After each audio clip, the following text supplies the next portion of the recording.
Hello, class. How's everyone doing? Welcome. Professor. Hello, Jay. Hello, Marco. Hi, Roger. Professor. Hope everyone's doing well. We are at the end of the semester.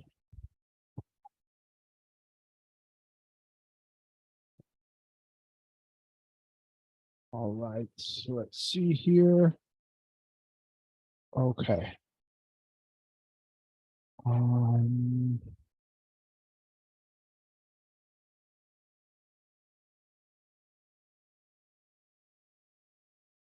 So the plan for today is that I am gonna talk a little bit about the final project, sort of continue where we left off last week. I will answer any of your questions that you have.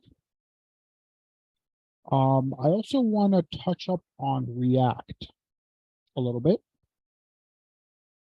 and just do a very simple React application and sort of compare React to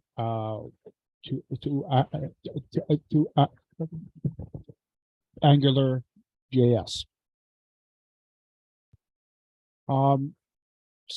It's not going to be an extensive review of React. I will talk through how to create the React app and what the components that I'm going to use do. But it's really not enough to sort of get you started, we could say. It's very simple, simple app that we're going to do.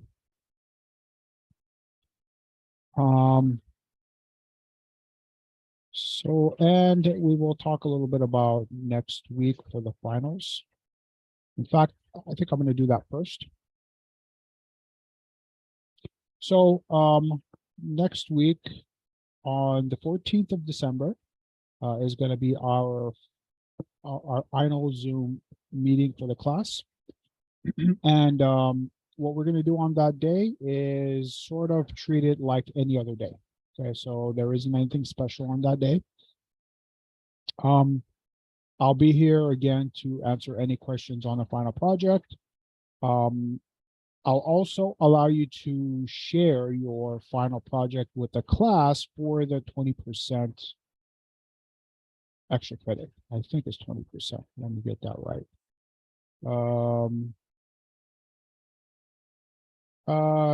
Up to 20 points extra credit. Yeah, so it'll be up to 20% extra credit.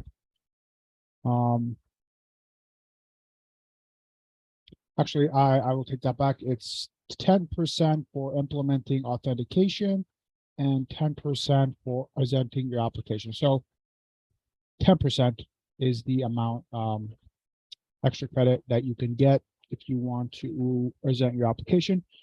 Something that I want to point out for that, though, is that your application does not have to be complete. So if it is not complete, that's okay. You could still sort of go over what you need to do, what you have already completed.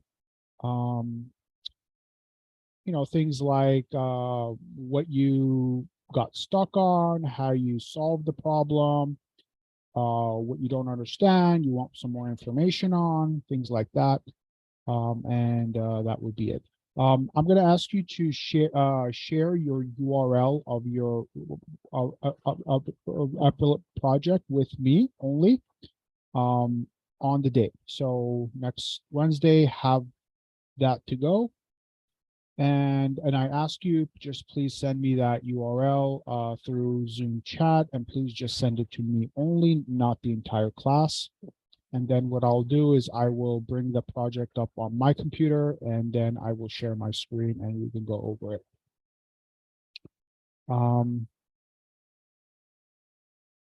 What Roger is asking is authentication auth user from lab 10. Yes, authentication was covered in lab 10.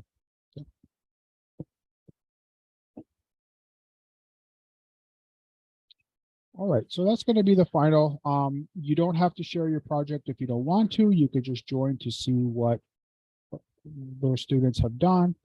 I don't know how many of you want to share your project, so it could turn out that you don't get a student who wants to share. That's okay as well. I'm going to leave that up to you.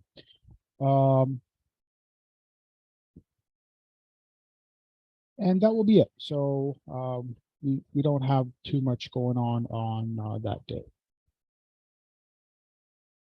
You got stuck on that part. Okay. Yeah, so if you review the example project that we did for lab 10, I think it should have all the components you need to learn about authentication. Okay, so that's going to be that. Before I talk about the final project, are there any specific questions on the final project or any other assignment?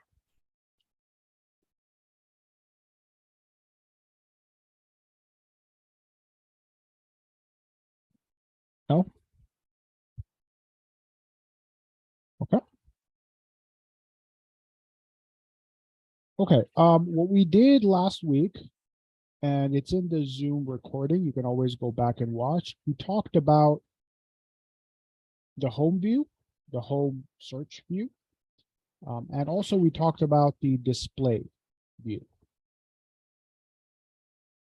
Roger's question is, as long as we've done all the labs, the final project should be okay, no surprises.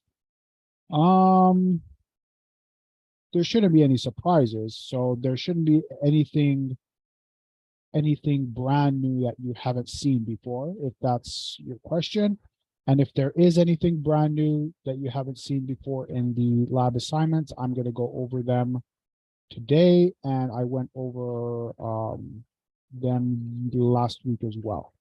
So yeah, no surprises, but I suggest you get started on it as soon as possible. Because from this point you only have about a week and a half, so it's going to go by quick. Okay, so where was I? Last week we talked about the home search view as well as the wiki display view. We also talked about the endpoints that you need for these views, and we talked about the schema that you need for the entire final project. What we're going to talk about today is this post edit view. And this is the view that allows you to create a new IQ page or make a change to an existing one. Before I go over that, I want to go and show you what the final project that's complete would look like. So let me share that with you. And I did share that with you last week as well, but I don't think it'll hurt to go over that again. So give me 1 second here. Let me bring up the project.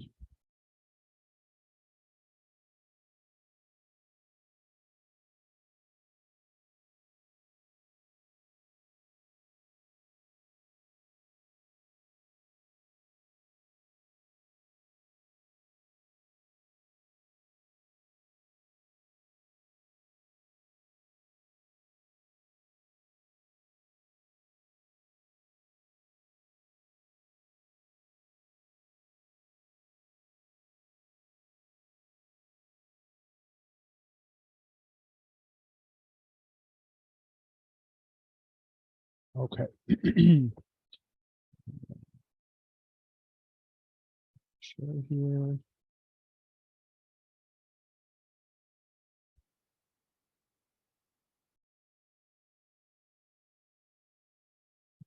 Right.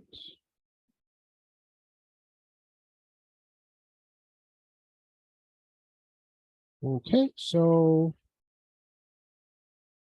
here is a working version. Let's do a search first. So we'll do a search for CS157. One page exists that has that in idle of the page.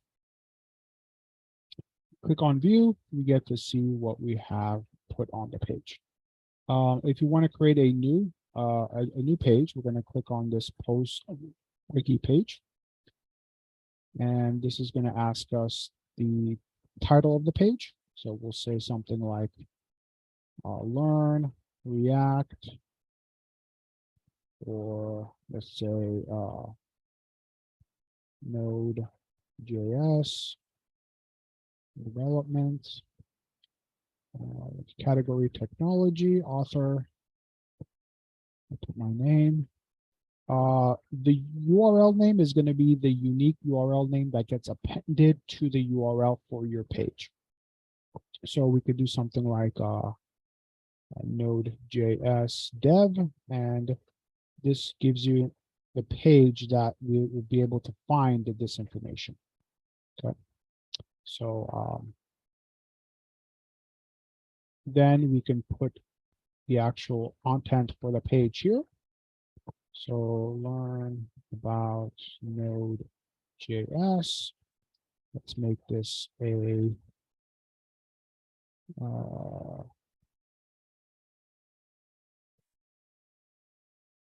let's make this a large size. From here, we can do a lot. We can insert images. We can insert this functionality does not work too well. We can insert a code block. So let's see how that works. So let's say we want to insert a JavaScript code block. We can do something like, I don't know,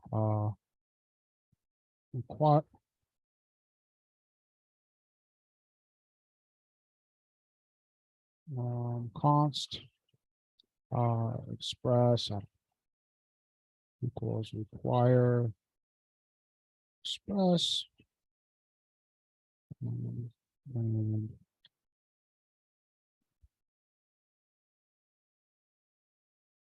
app equals express, something like that.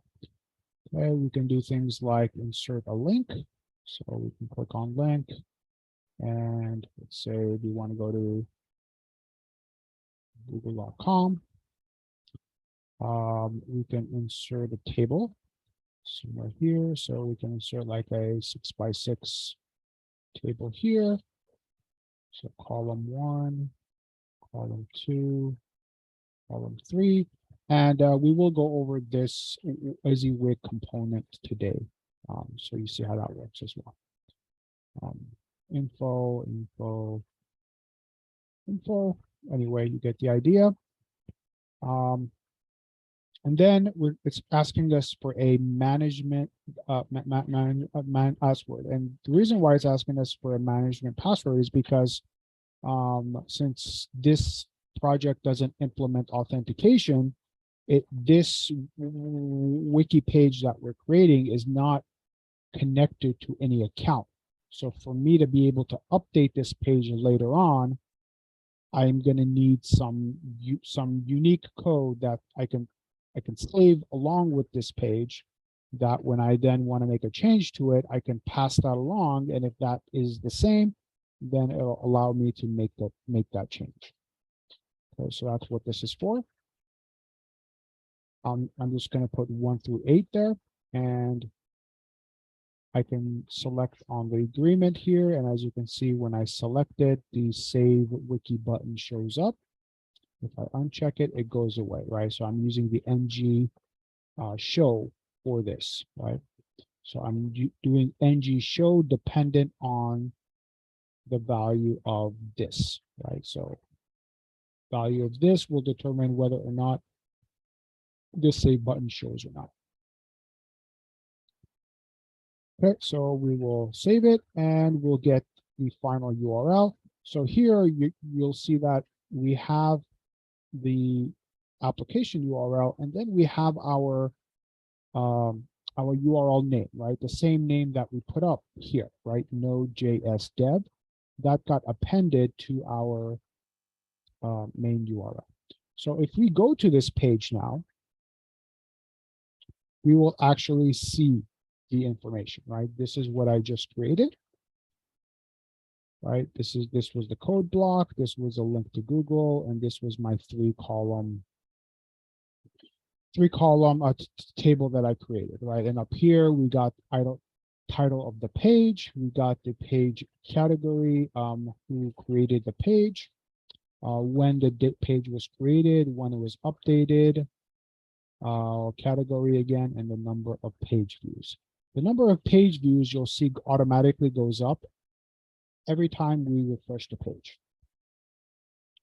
Right, so 4, we refresh the page, we get 5. Okay, so how do we get to this page? Well, one, we can go directly to it if we know the URL, right? This is the unique URL of the page that loads the page.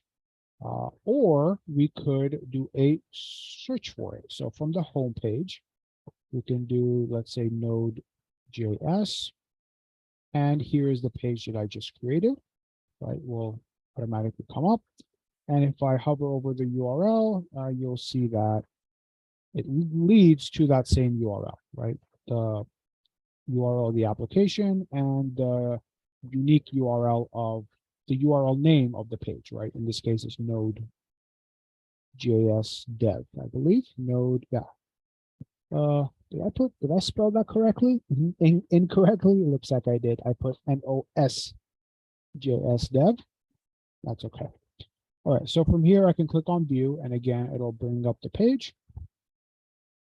And now if I want to make a change to this page, right, I can click on this edit wiki button, and the edit wiki button brings me back to the same post edit view, right? Again, this post edit view corresponds to this post edit view here, right? This post edit view serves two roles. One role is when we want to create a new page, right? And the second role is if we want to make a change to an existing page. And that's why we have two unique URLs here. So the first one here, which is just // post, is for you to create a new page. // dot page name, or I should have called this URL name, will load the existing page, and I can then make a change to it, right? Which is what we're seeing here. So now from here, I can change title, category, author. However, I cannot change the URL name. So the reason for that is because if we did have this page up for a long time, there may be hard links put on some other page, and if we change this URL name, then that URL will no longer be a valid URL. So this URL name will remain the same. That's why we can't change it, but we can change the information on the page, right? So we can say something, something, something.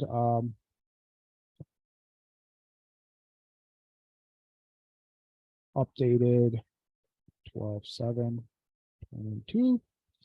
And I'm going to need the management password, because this is how the system is going to know that this page belongs to me or not, right? So I used 1 through 8. So I'm going to put 1 through 8. Again, I'm going to click on agree. I'm going to click on save, and I get a text box that says saved. And now if I load the page again, I will get my updated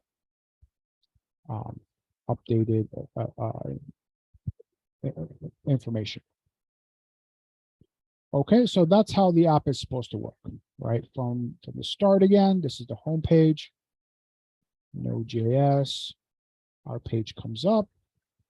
So this is the home search view. If we compare it to the final, we are talking about this view here, right? And then once we select a page that we did a search for, we get the display view. Okay, that is display view there. If we make a change to an existing page, we get the post edit view, which is this view here, right, which we can make a change to. And that corresponds to this post edit view. Okay, so each one of these views has a unique concern, right? The home is just for you to be able to search an existing for existing things, right? And you'll get the results. That's all the home view is for. The wiki display view is only for displaying a page. That's it. We're not going to do anything else on this view. And then this post edit view is to either create a new page or update an existing one. And that's the only thing this view will do, right? So there are only 3 views for this application, right? Home allows you to do a search. Display allows you to just view the page. And post edit allows you to either create a new page or edit an existing one. All right. Okay, so that's the application. So let's go back to my original share here. Okay. We talked about the schema for this application, right? This is your MongoDB Mongoose schema, right? These are the fields that you're going to need. Title, category, author, URL name, the actual HTML of the page, the management password there, the number of views the page has, calling it page views here, the date and time that the page was created, and the date and time the page was updated. And I have some information here on the right to let you know if these fields are required or not, and what types they are, right? So for example, page views is a type of number and the default should be 0. The date time that it was created is a type of the date, and the default is date.now, which is the current date and time, right? And the date that was updated again is the current date and time. Okay, I see some questions in the chat, so let me answer them. As long as we've I've already answered that. So three controllers. That is correct, Roger. 3 controllers. So you're going to have 1 controller for. Let's go over the controllers. So your client, remember, is going to be in the public folder, right? Whatever is in the public folder is your client. Whatever is outside of your public folder is the server, right?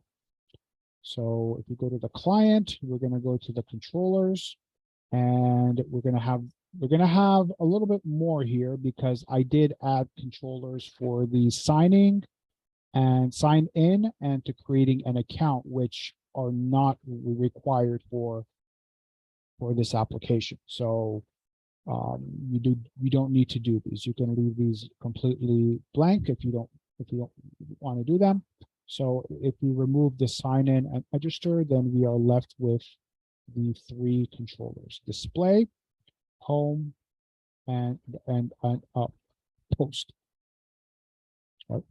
So again, your home controller.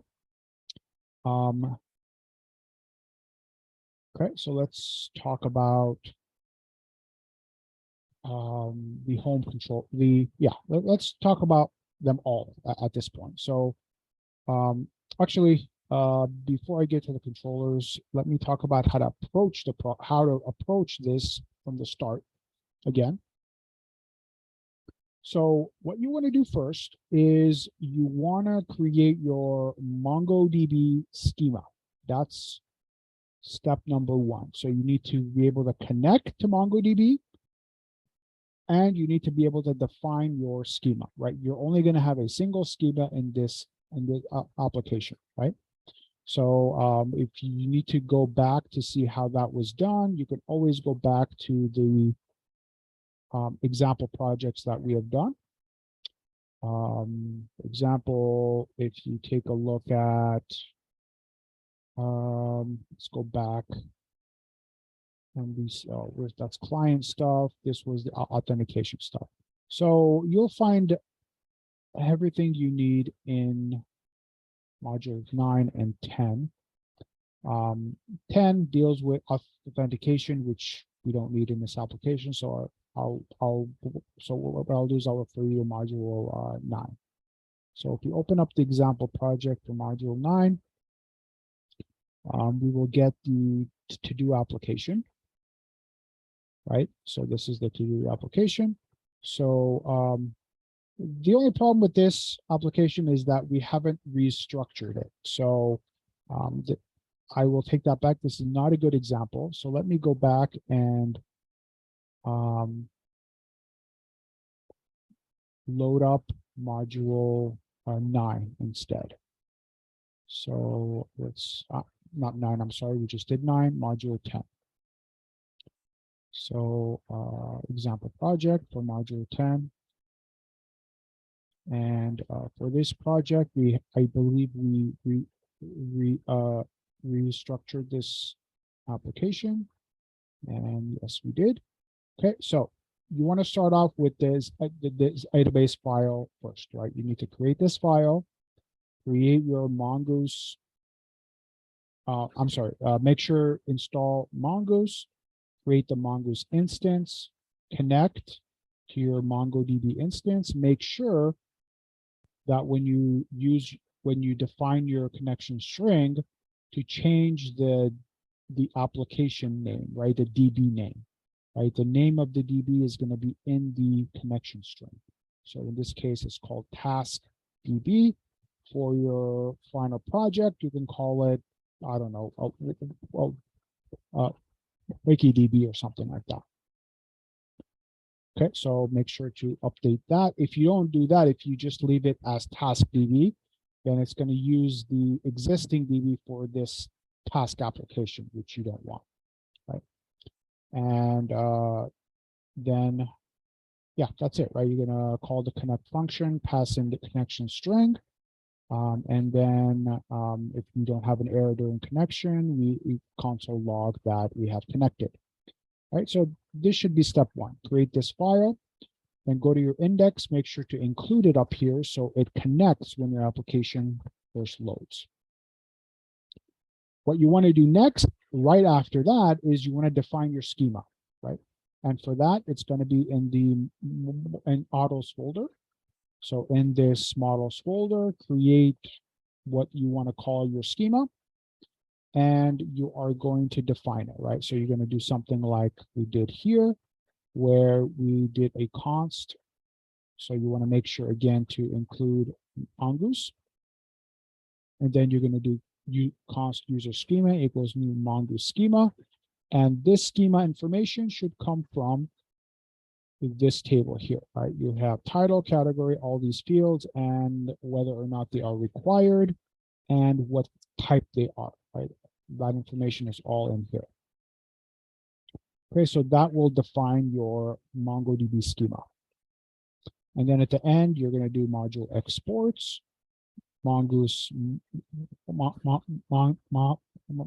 and whatever you want to call your election, right? Your name of the collection is going to go here. Okay, so that's going to give you your connection to the DB, to MongoDB, and your schema. Once you do that, then you want to create your endpoints. Okay, so for your endpoints, you're going to have a single one only. So one IS file, one IS file for them all.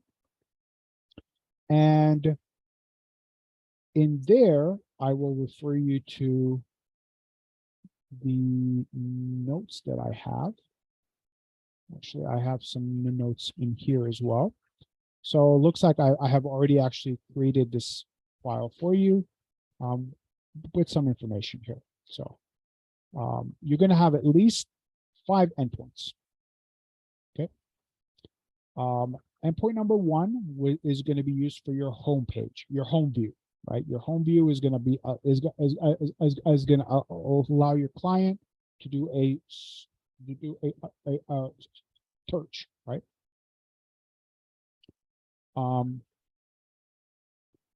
Now for this, I talked a little bit about that in this notes file here. So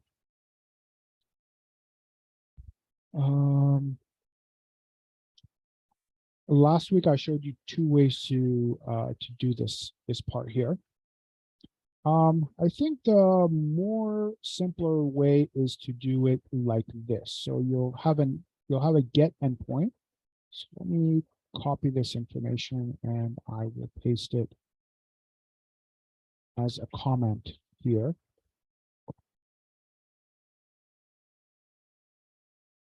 Okay. So you're going to have a get endpoint, and your get endpoint is going to accept the search term, right? The search term is what the end user puts into this input box. Okay, so that information is going to be passed into your get endpoint. And here you can call it what you want. You don't need to, you can call it something like API.wiki, I don't know, /search, and then your search term would go there. Okay, so that would be your endpoint handler. And then inside of your endpoint handler, you're going to create a filter object. And that filter object is going to look like this. And what this filter object is going to allow you to do is take that search term and search the idle of the page, as well as in the HTML of the page. And for this, it's going to use a regular expression, and that expression is just going to be the search term, right? And what that's going to do is, if that search term is somewhere in the main title, we have or here, the HTML, then it'll be returned, right? So this filter object is going to be used in the find, right? So it's going to be something like wiki.find.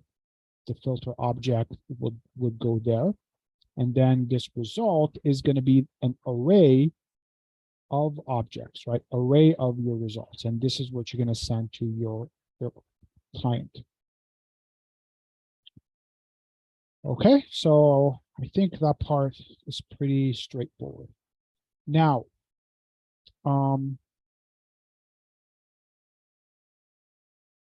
what you could do after you have created this endpoint, you can go directly to your MongoDB instance, create a new page using the MongoDB UI, and then use an API tool to make sure this search endpoint returns the correct results. Okay, that way you will test to make sure that your search endpoint is good. Okay, so that's endpoint number 1, which is going to be used for your home view, which is right over here, right? It's going to be used for this search feature here. That's going to give you results. Okay. All right. So once you click on the view button, right, that is going to take you to the wiki display view. The wiki display view is gonna call one other endpoint, and that endpoint is to return a single wiki page that is based on the URL name, right? So for this, you're going to have another get endpoint that may look something like that. And inside of your endpoint handler, you're going to use the find one. And inside of the find one, you're gonna do a search based on the URL name, right? So it'll be something like a URL name, and whatever gets passed into the URL would go here, right? So it'll be something like request params URL name, something like that, right? And that will find a page that has that particular URL name. Now, for this URL name, you need to make sure it's in unique index. And I have the notes on that here. So URL name is required, and it's also a unique index, right? And the reason why it's a unique index is because we can only have one unique URL per page, right? So two pages cannot exist that share the same URL name. That won't make sense, right? Each page must have a unique URL name. So that's why you need to make sure that this is a unique index. All right, so that second endpoint is to return a single page or a single object. Again, once you have created this view, this endpoint, you want to use an API tool to make sure your endpoint returns a single page, depending on what URL name you had on that page, right? So that's endpoint number 2. Now, some other notes that I put here is that if the page in this endpoint handler, right, what you're going to do is you're going to do a find one, right? And if you do find, if that page exists, then what you want to do is you want to increment the page count, right? So each time each time your application calls this endpoint, you are going to increment the page count. So it's going to count as a page view, right? So you're gonna increment the page count and then save the results. And you're going to do that by referring to result.save. And that's going to return a wiki page, which will then you'll send to the client. Okay, so that is endpoint number 2. Endpoint number 3 is to create a new page, right? And for that, it's going to be a post request, right? Your post request is going to then create a new wiki object based on the data from the clients, from the client, right? And you're going to use the new keyword, right? It'll be something like pet let new wiki equals new wiki, and then whatever the client has passed in would go there to fill in the fields. And then you're going to save the results and you're going to return the results. Again, create this endpoint, use an API tool to make sure it saves, right? You want to do all of this so far that I've been saying without even going to the client yet, right? You don't want to touch the client before you do all of this, right? You want to work on the server. You want to get the server 100% done before you go to the client. The fourth endpoint is to update an existing page, right? And for that, it's going to be a patch request. And this patch request is going to require the URL name because that's how you're going to determine, right, which page needs to be updated. Right, so in this endpoint handler here, what you're going to do is you're going to again use the find one to first find the page. If the wiki page is found, then we compare the password that is stored with the one the client passed in. Now, where should you send the password for this? Well, you can either send it along with the main object that gets sent into this endpoint if you want. What you can do as well is you can add it to the endpoint URL. So you can put the password there, right? So the first param would be the URL name, and the second param would be the client password. Right? That part is up to you how you want to get this information across. However, the reason why I didn't include it in this in the URL is because it's not secure. You don't want to put anything secure in the URL. So this password really shouldn't be in the URL. But for this application, if you want to include it, I'm not gonna say no. So if you want to do it that way, you can as well. A page count is in the schema. Yes, so Roger, page count is in the schema. So it's called, I'm calling it page views here. All right. Okay, so where was I? Yeah, so if the wiki is found, if we're trying to make a change to it, we're going to compare the stored password with the one that the client passed in, right? And that can be done with something like this. So if the result dot manage password, is that what I called it? So let's stay consistent.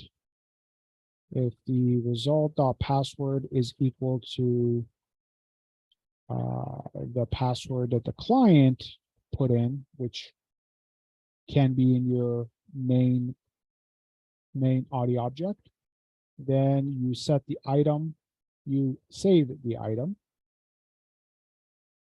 Oh, no, you set the data item one by one and call the save on it.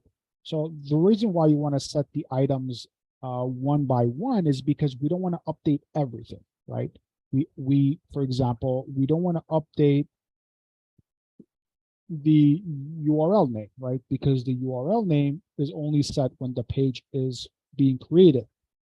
Once the page is created, and if you're just going to make a change to it, again, you don't want to let the client update that information, right? So there are some parts of this page that should not be updated once the page exists, right? And the URL name is one of them. And I believe that's the only one. The title, category, author, and the main content can be changed.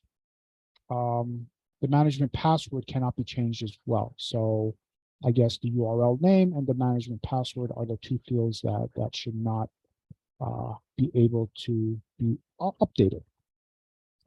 Okay, again, once you are done with endpoint number 4, use an API tool to make sure you're able to update an existing page based on the URL name. Okay, again, we are not on the client yet, right? We are not working on the client. Still working on our 5 endpoints. And then finally, endpoint number 5 is to remove a wiki page. And this should not be post, right? This should be delete. Right? And that delete corresponds to, I believe there is a delete button right over here. Right? There is a delete button that shows up here for an existing page. So if that delete button is clicked, that's going to utilize endpoint number 5. And endpoint number 5 is going to again accept, is going to be a delete. Oh, the reason why I use post here, now I know why I use this instead of delete. And that is because the management password needs to be passed into this endpoint.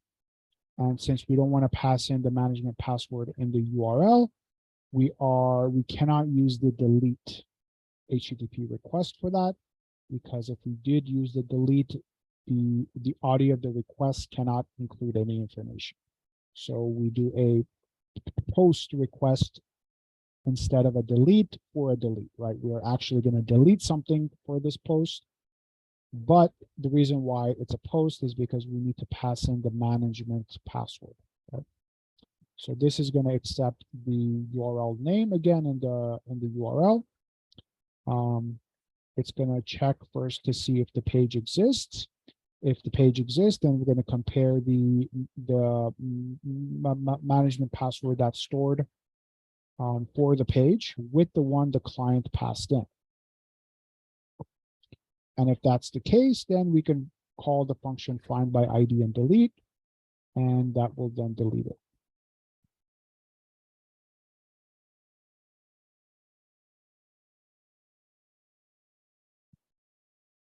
Okay, so those are your 5 endpoints. Once you created all 5 endpoints, again, use an API tool. Make sure you can create a new page with an API tool. Make sure you can update an existing page with your API tool. Make sure you can do a search and you get the results from your API tool. And make sure you can delete a page from your API tool. At that point, you can then move to your client. Okay, so don't move to the client until you have tested all 5 of these endpoints. Okay, once all 5 endpoints return the results and they do what they need to do, you can do your 4 CRUD operations, right, with an API testing tool. At that point, you'll be sure that your server is all done, right? Your server, if you have any problems going forward from that point, it's not going to be related to your server. It's going to be related to the client. Okay, so we talked about 5 endpoints. Now let's move to the client, right? So once you have those endpoints defined, I would start with the home view. Okay, so again, that's this view right over here, which allows you to do a search for an existing page. And hopefully at this point, once you get to your client, you have some information in your MongoDB that you have created using your API tool, right? So once you do your endpoint, your client controllers for the home view, then all that information that you have stored while using your API testing tool should appear in your results here, right? Okay, so for your search view, you're going to handle this button here for the search, right? Once that search is clicked, well, let's go back. You're going to connect this to your model, right? You're going to connect this wiki keyword input to your scope, right? So you'll be able to then read what is in here, right? And then when the search is clicked, what you're going to do is you're going to handle the search button, search click event, and you're going to do an HTTP GET request to what? To the endpoint number 1, right? That was right over here to your search endpoint. Right, so let's go back again. Okay, we are in the home. Okay, so you're going to do an HTTP GET request to your search endpoint, and you're going to get back an array of objects, right? That array of objects is going to be each page that exists, right? So if the search result returned 2 pages, you're going to get an array with 2 objects in it. And then what you're going to do is you're going to assign that array to some field in your scope. In this case here, I put scope.search results equals to your array, right? The array that you're going to get back from your endpoint. Now, at that point, once that array has been assigned to your scope, you can move to the view for the home. So that's going to be under the views folder, under home. And you're going to scroll down to where the results are going to be displayed. And that is right over here. I have this sample HTML here that you see right now, which is going to just be a placeholder for a single result. So what you're going to do is you're going to do an ng repeat on this div, right? So you're going to have an ng repeat here, right? And you're going to ng repeat what that array, you're going to ng repeat this HTML using the array that was assigned to search results, right? So, so what that would do is that would then repeat this block of HTML for each wiki page that you have, right? And then inside of this div, we have the title of the page.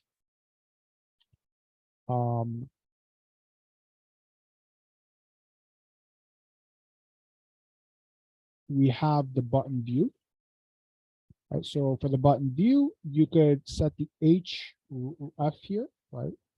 You can set the href equal to your application's URL, right? So it'll be something like your application's URL like that, slash pound exclamation slash, and then you can embed, right? You can embed the URL name in here, right? And that URL name is going to come from your ng repeat, right? So that will form the view URL for you. All right. Again, the page title goes there, page author, category, the date is updated, and the number of views. All that will be in that returned object, right? So you'll simply just put it as an Angular JS expression here, right? There'll be something like wiki, if that's what you call it in your ng repeat, wiki author, for example, right? Or whatever I called it. Yeah, I did call it that.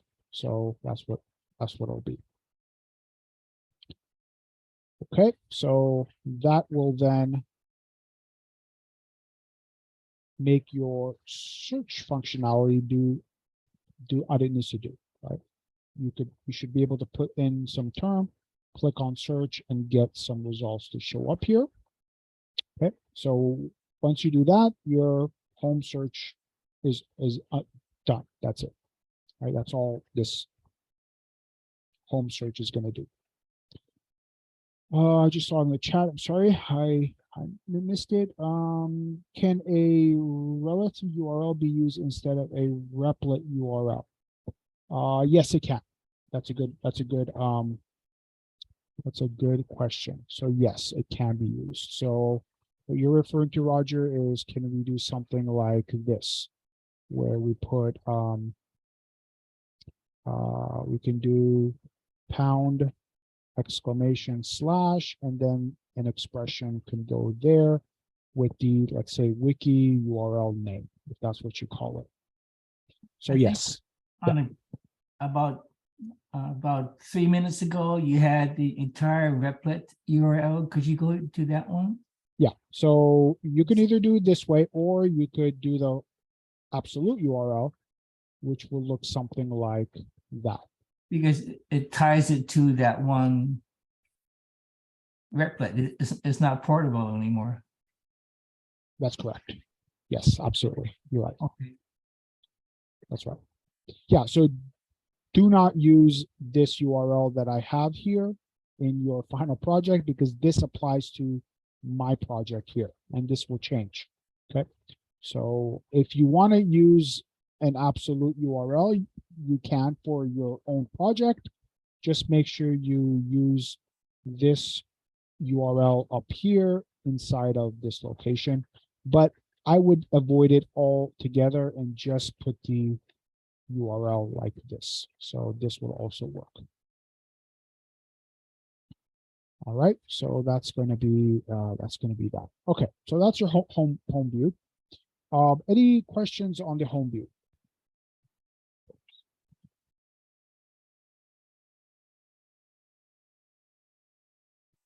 You have your hand up,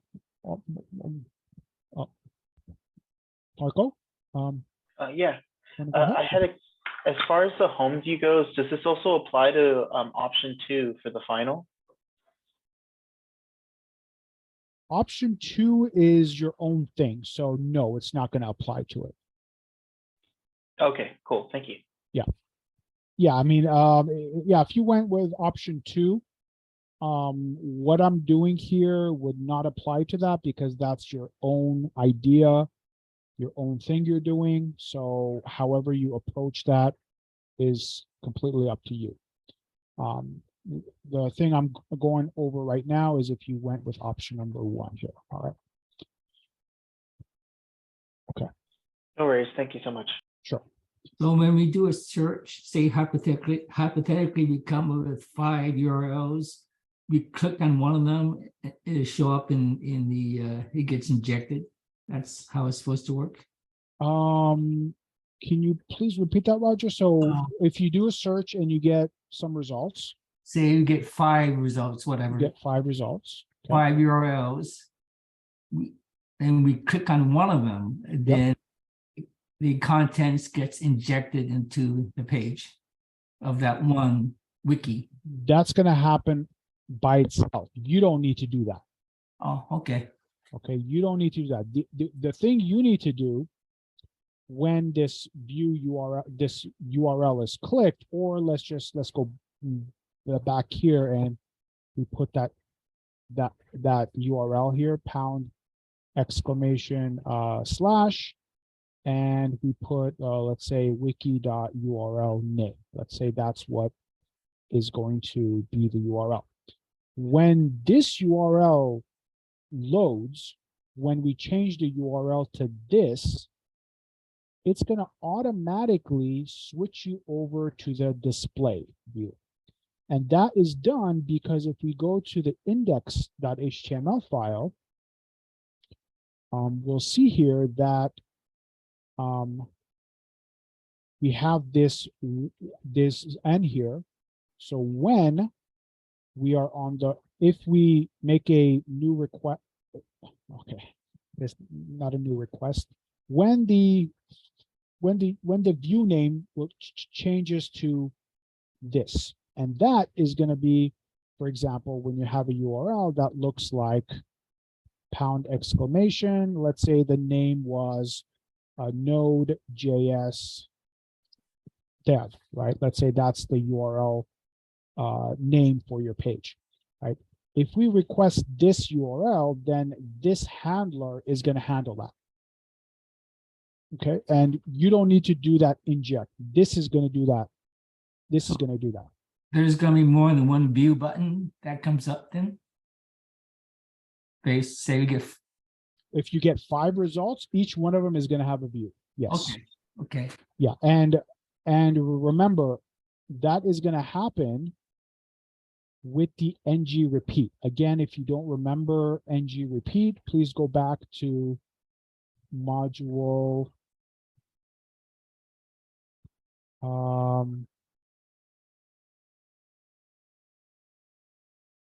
module 12.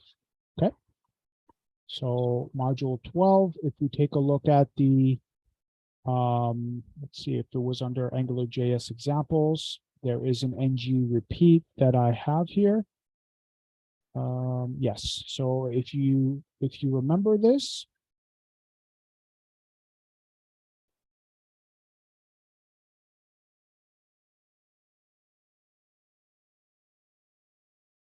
right, the way this table is being created is using the ng repeat. So we go here, you see I am doing an ng repeat on this tr element, the table row element. So this again depends on this accounts array, right? In your application, you're going to have an array of your wiki pages, right?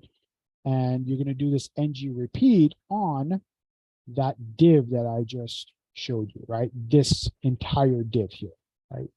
So you're going to have that ng repeat here. So this whole block of HTML is going to be repeated per page. So every one of the results will have a view button. Okay.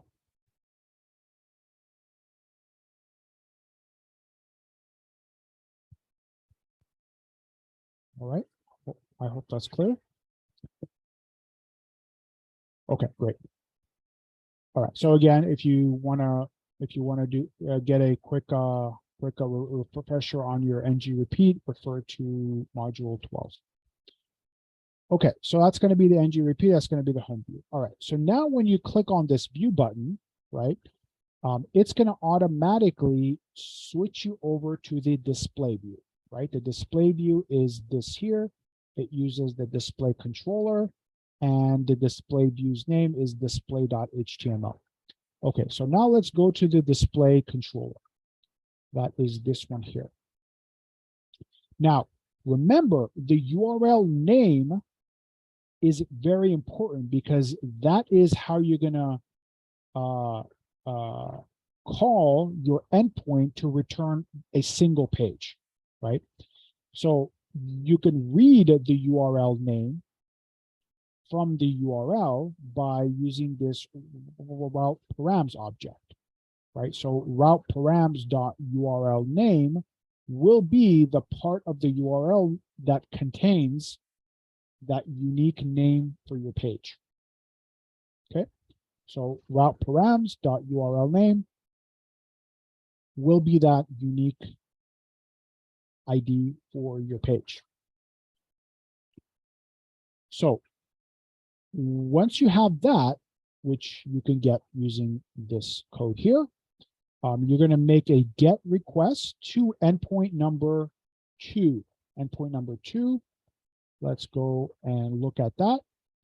That was this endpoint right over here, right? This is going to return a single wiki page based on the URL names. And as you can see, the URL name needs to be part of this endpoint, right?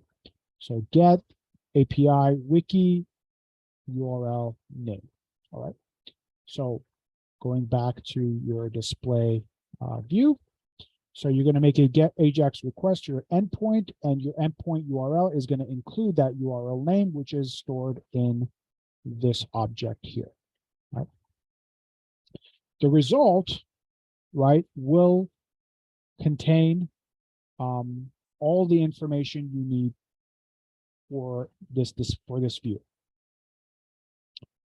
Now, you have two options here. You can either assign that entire object to some field in your scope, right? And that would look something like this. You could do something like scope dot, let's say, wiki, we'll say wiki ada. We can set that equal to the response dot data. If you do this, then this entire object gets assigned to this one field here. However, I suggest, rather than doing it this way, is to create fields for each view, each field, right? So the title, let's call that just title. So you want to do scope.title equals to the response.data.title. Okay, and that once you set scope.title to the response object's title field, then in your display view, right, the only thing you need to do to display the title of the page is you find where it's displayed, and the title is right over here, and all you do is you do that. So as soon as you assign that scope.title, the actual title of the page, the actual title of the page would appear in your view.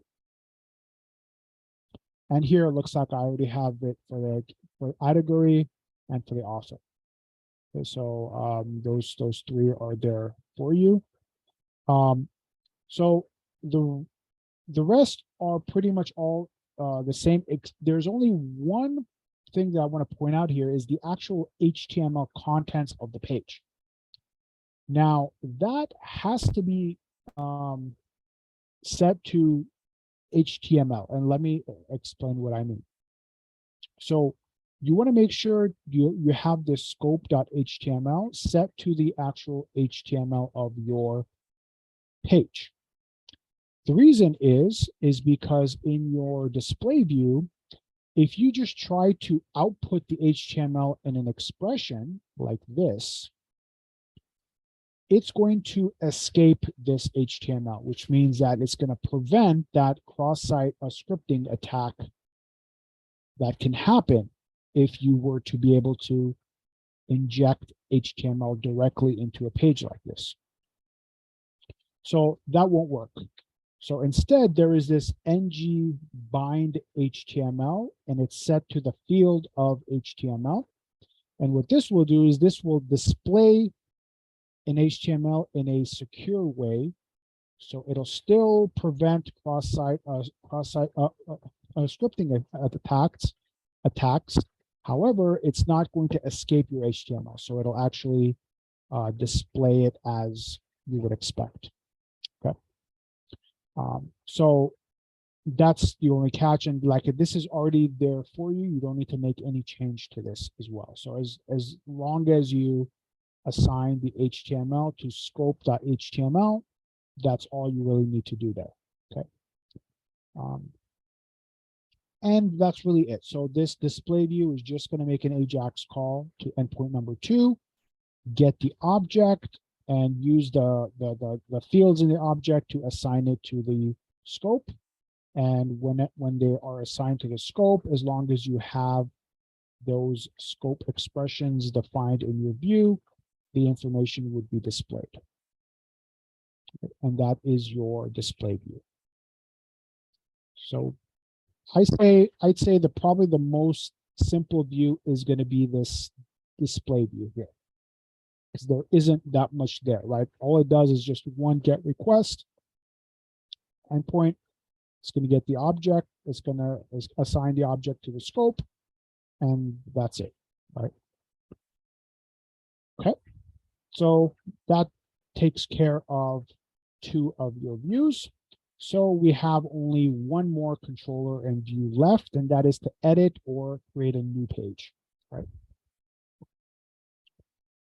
All right, so let's take a look at the post view.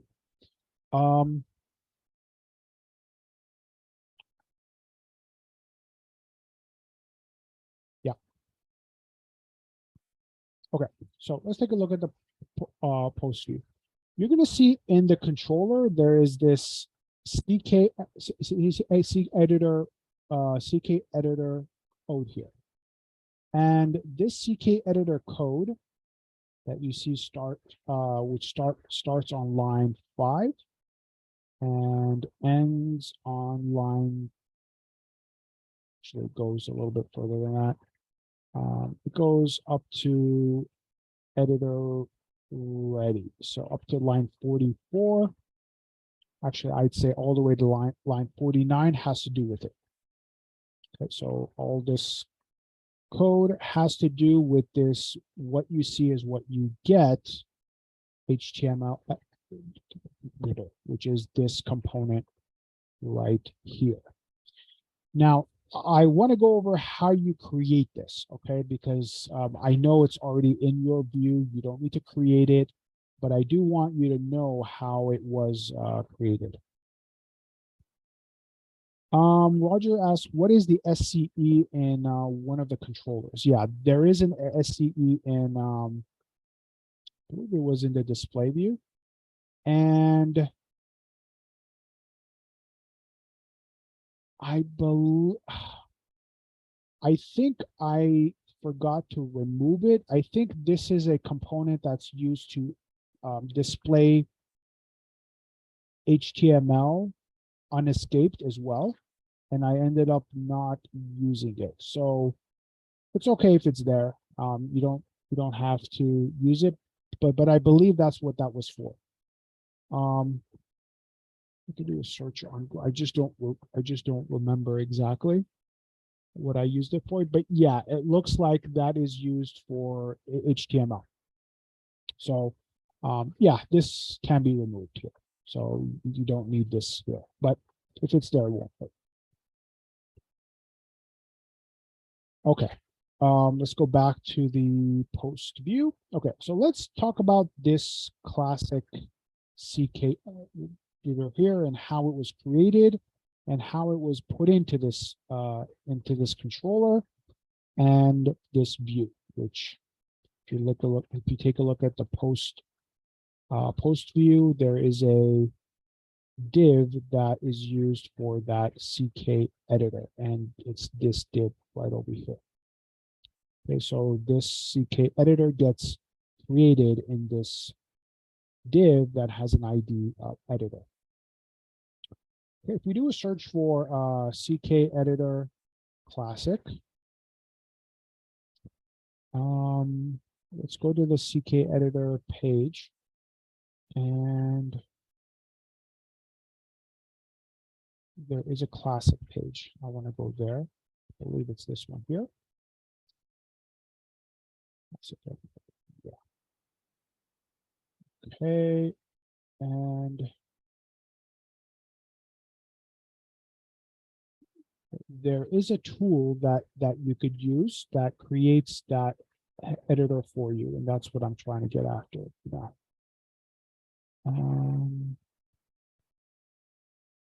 Oh, I put CD editor. Oops. CK editor classic. Let's go there and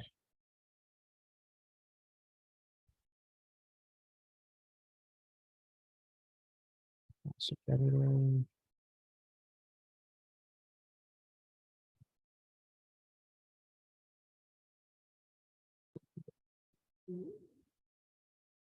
This is the documentation, which I don't want. I want the actual page for it. Documentation. I think it's generator.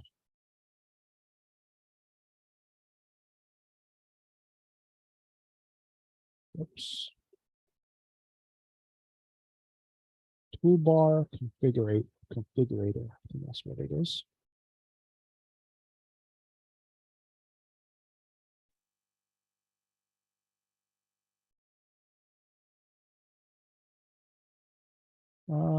Not this one. Okay.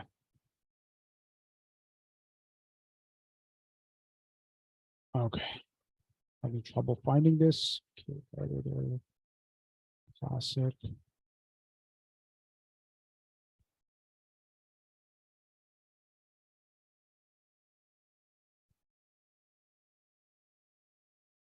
Online builder. Let's see if it's, yeah, that's what it is. Online builder.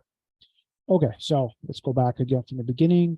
Okay, so we went to ckeditor.com, and under CK Editor 5, I went to Online Builder. Okay, so I'm going to choose the classic here. And these are the plugins that you could have. So these here will correspond to the tooling that you see in that component, these up here. Okay, so for example, auto format, block quote, bold, right? So this bold will add this bold icon, right? Links, to be able to insert links, insert an image, change the heading, image upload, text transformations, tables, right? All that is here. So we could remove or add things from this list here. You can also use this here for that. I enabled this base 64, and what this allows you to do is this allows you to embed an image into the HTML. So it converts an image to text that's embedded in your HTML. And that's what this base 64 is. So we do that. And I don't remember exactly which of these options that I selected for the one in the final project, but I don't think I changed that much on it. Okay, so we have that. And some of these are not free. So for example, the CK box, CK find, these are not available in the free version.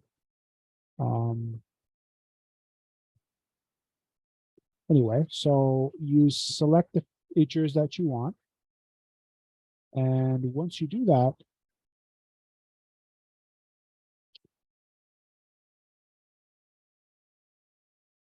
yep, once you do that, you click on next step. And it gives you how it will look here, right? And you can also remove things from here as well, or you can rearrange things, right? So for example, if you want the bold and the italics to be before the heading, you can rearrange them like that, right? Or if you want to take things out, you can also do that.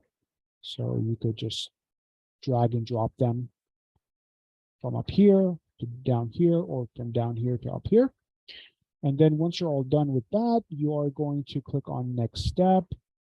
Okay, we're going to select the language English, and that's it. You click on start, and it gives you a zip file with the HTML that will go along with it.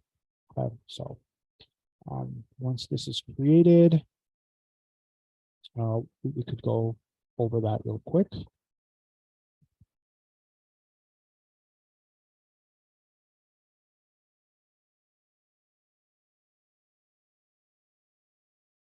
Anyway, okay, it's almost done.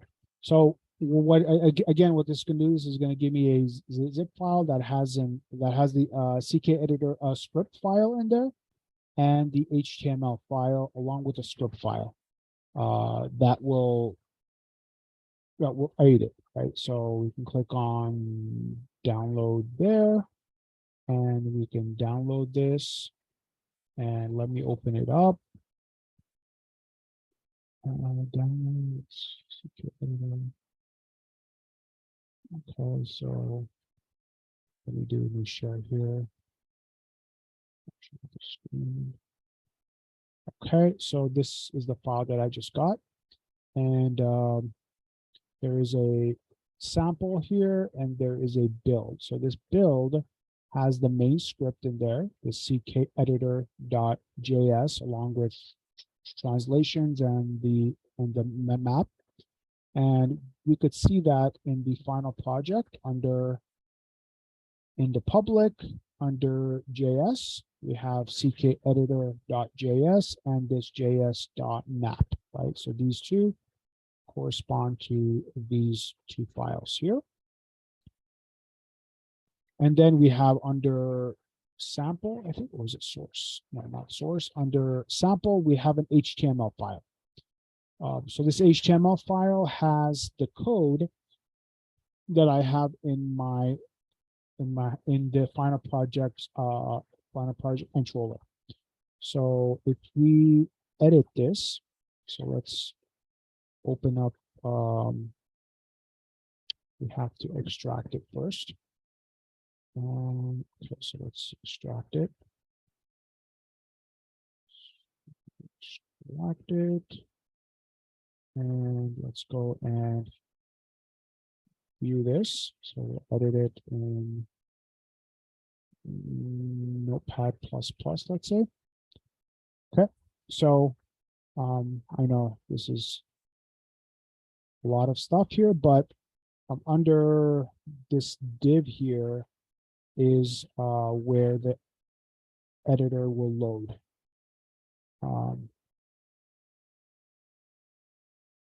And the code for it is right here. So you see there's a script here. We first include this ck editor.js script. And then there's this classic editor.create. And then we have the location where we want this WYSIWYG to be displayed. Right? In this case, it's doing a document query selector, and it's a HTML element with the class of that, right? And then we can also put the tooling that we want in this specific classic editor here if we want. Okay, so I'm not going to go any further than this. I'm just showing you that this is how I got it in the final project. So this classic editor.create is what actually creates it. So let's go back to the final project here, and we'll show you where that is. Okay, so if we take a look at the display, I'm sorry, the post controller, you'll see that once the post controller will load, I do the same classic editor.create, and I am selecting an HTML element that has an ID of that, right? And that is in my post view, right? Which is this div right over here. Right? So this is where the classic editor will be displayed. Okay, so let's go back to the post here. And like I said, this is the main toolbar here, so we can rearrange these items, or we can move them around. And then there's some more things here that are set. You don't need to be concerned about this part here. You can leave this as default.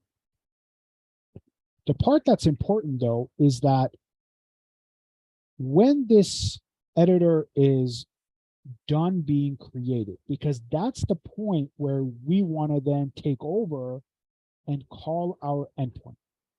The reason for that is because if we try to call our endpoint before this CK editor is completed loading, then our endpoint might return the results before this is completed loading. And if that happens, then we cannot assign the HTML, right, of our page to this component because it's not done yet.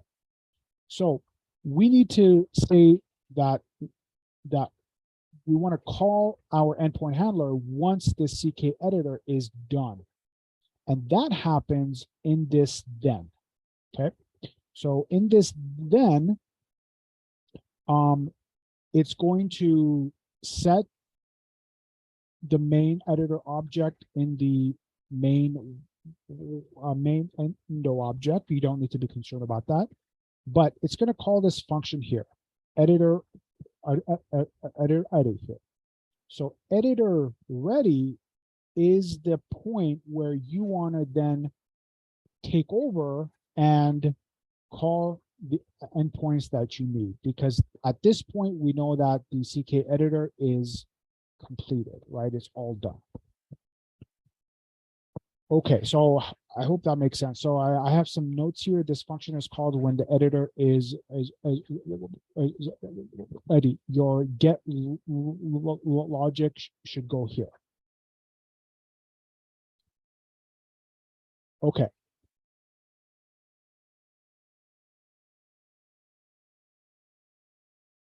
All right, so since we're still here, let's now talk about the two different roles this post controller or this post view has, right? Role number one is if we're creating a page that's new, right? If the page is brand new, then we don't have to preload the fields, right? So all the fields remain completely blank, right? We are loading the page. I'm sorry, we are creating a new page that doesn't exist. So all of the fields that are in the page in the view should be all blank, right? So we don't do anything really when we are creating a new page. However, when we are trying to update an existing page, that is when we need to call our get endpoint to load the existing information into the view. Now, how do we determine if the client is trying to create a new page or if they're trying to update an existing page? Well, the way we can do that is we can take a look at the URL name in the out params object. If the route params has a URL name, that means that the page already exists, right? So if that's the case, we have this if statement, right? If this is the case, if this is true, then we make our get endpoint to which endpoint? Endpoint number 2, right? Because we need to retrieve information, right? So in this part here, we want to call endpoint number 2, and that's going to be this endpoint to return a single wiki page based on the URL name. And of course, we're going to have that URL name, right? It's going to be in route params.url name. Okay. So again, you're going to do something very similar to the display view. Right, you're going to take the response.data and the field names, and you're going to assign them to the scope. There is only one exception, is that how do you get the HTML into CK editor? The way you do that, so I have a comment here. So load the HTML for CK editor using window.editor.setData, and then pass it the HTML. Okay, so by doing this, it will load the HTML into the WYSIWYG here. Okay. All right, so I wanted to make sure you get that part there. Okay, so that is the loading feature, right? When the view initially loads. If it's a new page, there isn't anything you need to do. If it's a page that is existing that the client is trying to make a change to, that is handled by this if statement, right? That's when you make an AJAX request to your endpoint number 2 to get a single page, and then you assign the fields to your scope, and specifically you set the HTML of the CK editor using window editor.setData. Okay, that's going to load the HTML. Okay, so that's when the view loads. Now, how about when you are trying to save it now, right? So now we are talking about this save button here. Now,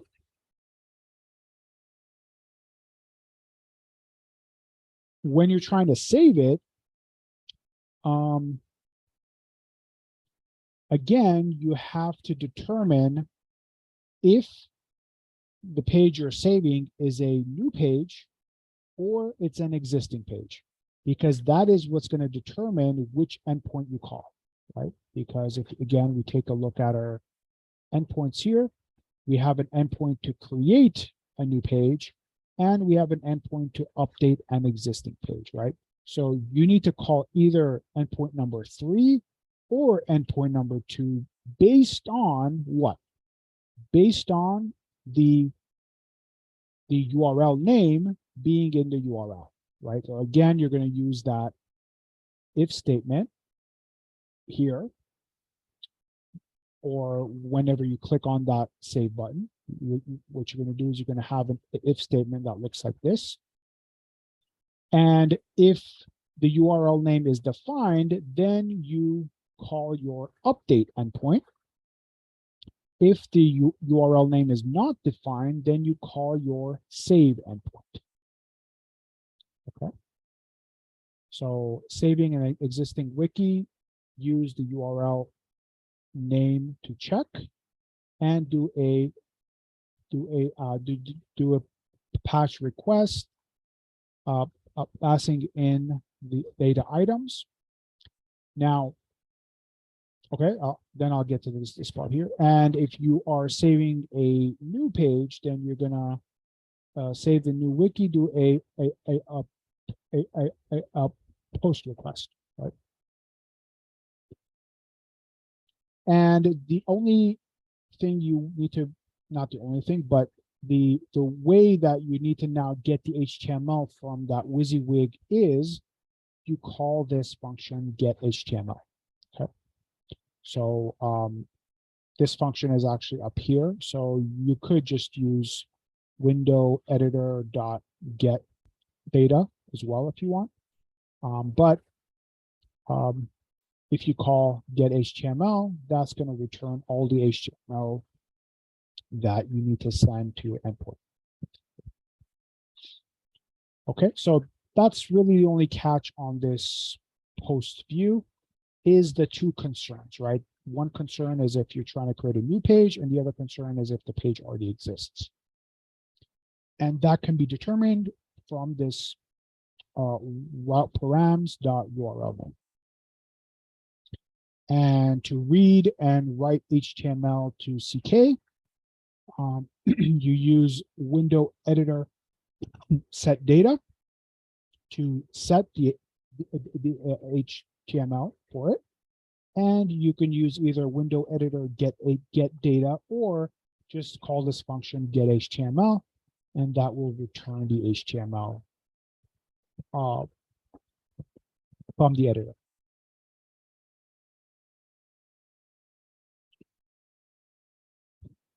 Okay. And that's it, right? So 3 views, 3 controllers, 5 endpoints. You already have all the alt-iron code, so you don't need to do really anything on the client in terms of design and design, things like that. That's already been done for you. So your main task here is just put in the script for the client, create the endpoints, create your schema, DB, use the API tool, and then start on your views. And as far as the client goes, I would probably start either on the display view or the home view. So you could start on those 2 views. Once you get the display view and the home view all done, then you can go and start on host view, right? And as far as the scoring goes for this final project, I have here the home search view is going to be 25%. The display view is going to be another 25%. And the host edit view is going to be the remaining 50%. All right. Okay, any questions on this? Anything that's not clear? Anything you want me to go over again? Let's close some of these tabs here. No? Okay. So one last thing is I want to go over React. And I know some of you have asked me, and I know I said that I may switch the client part of this class over to React. However, I didn't get a chance to do that this semester.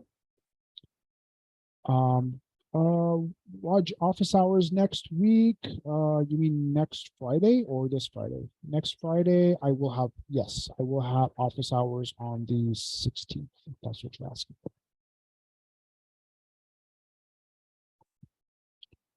Okay, so yeah, like I said, one last thing is I want to go over React.js a little bit, and I know some of you have asked about it, and I did say that I may switch the client part of this class to React. However, I didn't get a chance to do that. That being said, I do want to give you a taste of it, at least, and sort of go over how it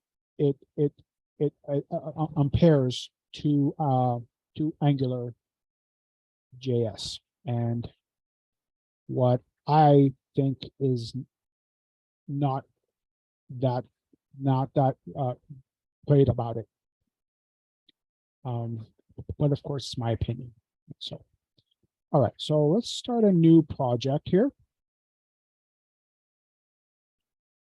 Okay, so we're going to start a new React project. So I'll put React here, and I'll just do a plain one here. So there's React with Bootstrap, and there's also React JavaScript.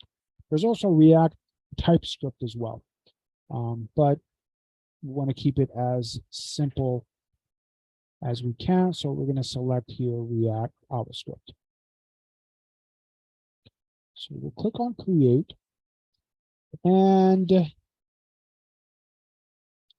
let's go over this a little bit. Okay, so this is going to be using Node.js. So React Dev is mainly done using the Node. And Node is not used to serve a React application, although it can be once it's all done. Node in this particular case is used to compile it. Okay, so this is why, again, Node is a little bit hard to define because it's not sort of one single thing, right? It can be a web service, right? It can use web sockets for chat applications. It can run Express to handle your endpoints. And in this particular case, Node is just being used to compile a React application. All right. On top of Node, there is a bundler,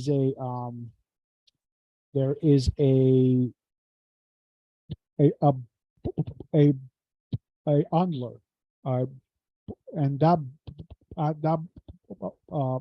bundler is called Bit, and that's what you're seeing here. This BITE. What this does is this takes all of your scripts in your application and compiles them down to a single script file.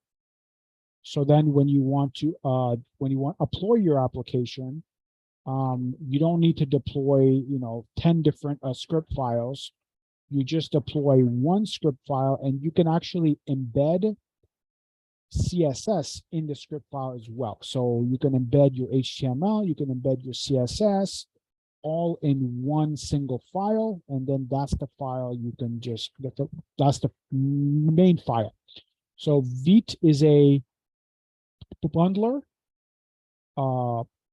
It is used as well for live development, which what that means is as you make changes to your script files in HTML, it will recompile your application and give you the results. So you don't need to recompile it by hand each time.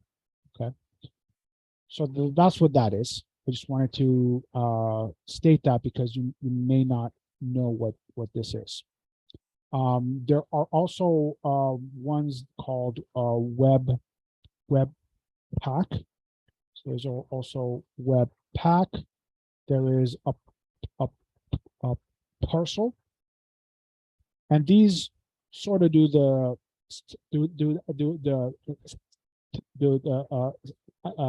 same thing, right? They take a whole bunch of script files, and you'll get a single file at the end.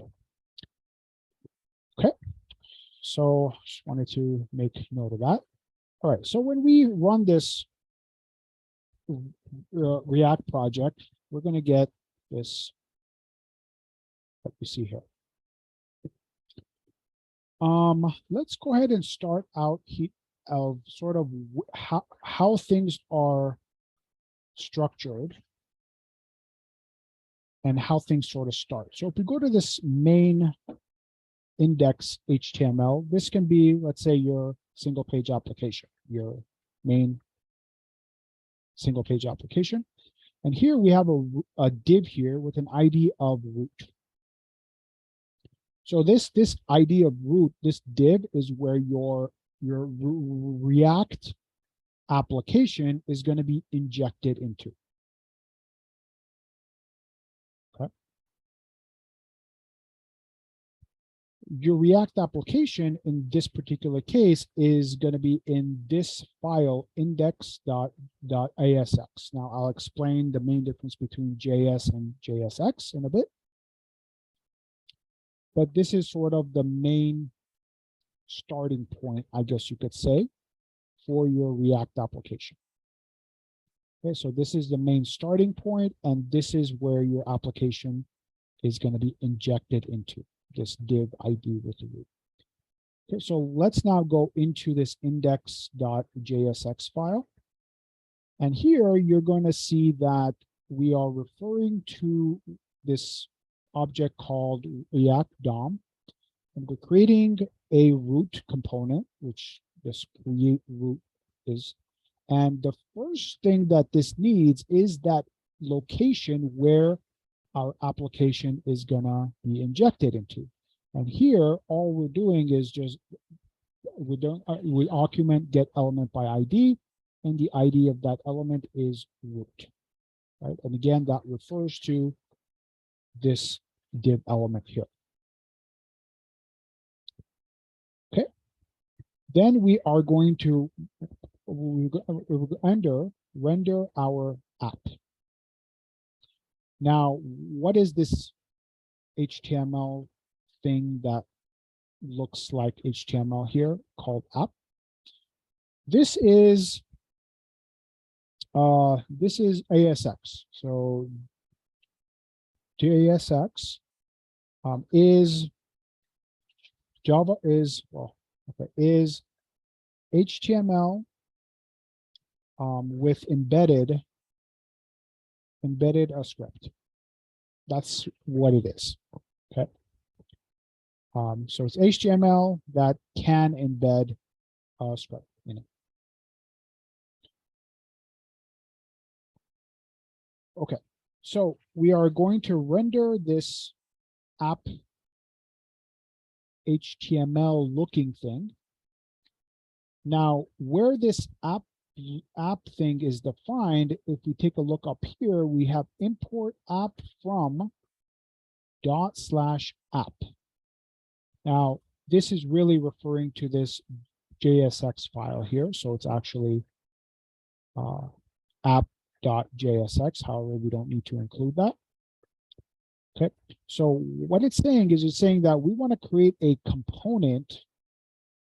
That component name is called app, and that component is in this app.jsx file. And we want that component to be displayed in this location. And this whole thing is going to be injected into this location of your single page application. Again, I know it looks kind of strange when you first see it. You're like, why are we creating this app instance and all this stuff? And the idea behind this is we wanna take our application and we want to split it up into small components. And each component is its own thing, right? And in as far as React is concerned, it's its own HTML component that could look like this, for example. Okay, so it's kind of like you know how there are H1 elements, P elements, unordered list elements, list item elements. So with React, what you're doing is you're creating your own HTML HTML components, and you can call them what you want, right? In this case, it's just called app. Okay. All right, now let's go inside of this app.jsx file. And here, all it's going to be doing is it's going to be exporting with this return this ASX, right? Again, what this is HTML with the ability to embed a script.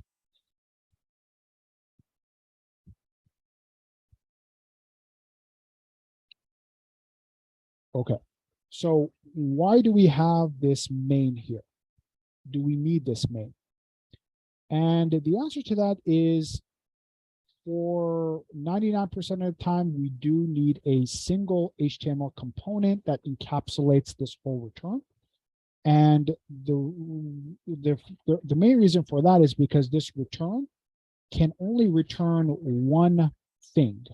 So one component or one HTML component, but inside of it, we can put what we want. So there are two or more components. They would have to live inside of a single component, and that's the one we have to return. Does it need to be called main? No, it doesn't need to be called main. So let's run this. Okay, so here you see we have React, Vite, and Replit. So this information is coming from this here. If we go ahead and remove this main, you're going to see it's going to give this error here, and it's going to say something like you cannot return more than one thing. So we can encapsulate this, for example, in a div component if we want. And this should work. We can also encapsulate this what's called a fragment. And what a fragment is just a empty tag that looks like that. Okay, so again, it looks kind of strange when you first see it, right? But it's just an empty tag. Right? And that's because, again, we need to have whatever we are returning in a single thing. And that single thing needs to be an HTML element. In this case, it's just an empty element or a null element, I guess you could say. Okay, and here, if we go ahead and make some change, you'll see that it automatically loads the change here. And the reason why we are able to see the change as soon as we make it is because of this Vite component there.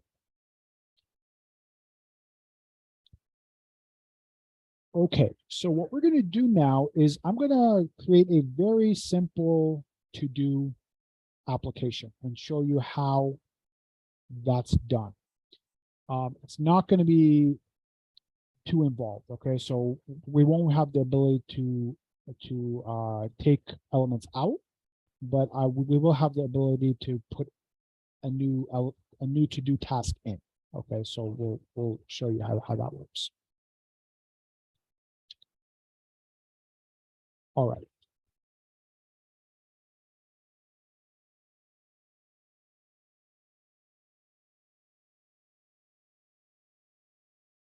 Okay, so going back to this app, right? This you can think of our main root of our app. It's this div has an ID of root, but this app.jsx is the main root of our actual app component. Okay, so this app is what gets injected into the page here in this root. Okay, so what we want to do here is we want to have an input. Okay, so we can just create HTML here as well. Okay. This input is going to be type of text. And when we do that, you'll see that we just get a simple text box there. We also want a button to add a new component. So we'll create a button here. We'll set the type to a button, and we'll name the button add task. Okay, so we have a input and a add task. Okay, so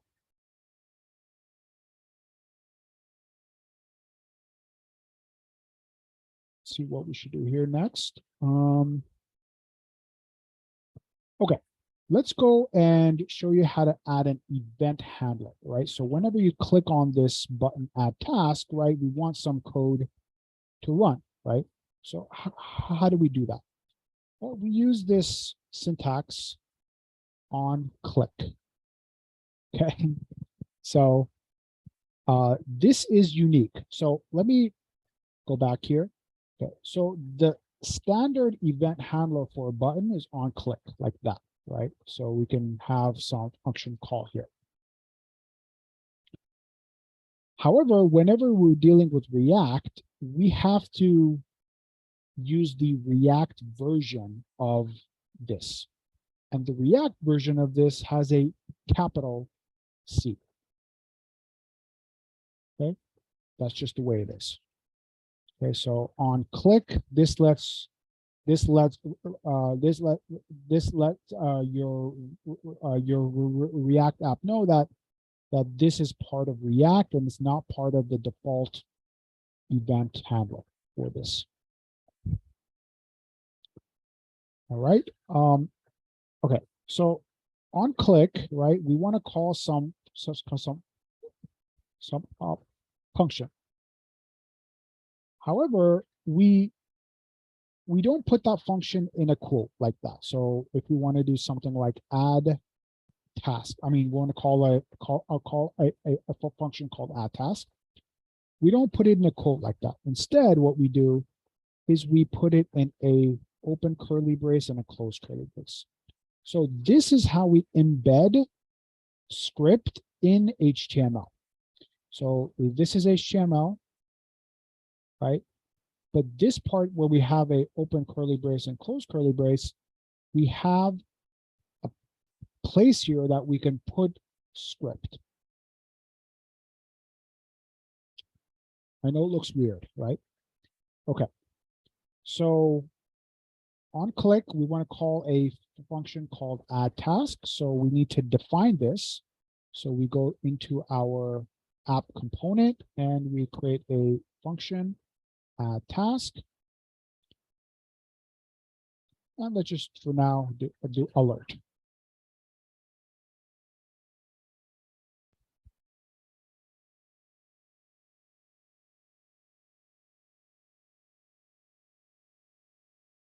All right, so we click on add task, we get hello.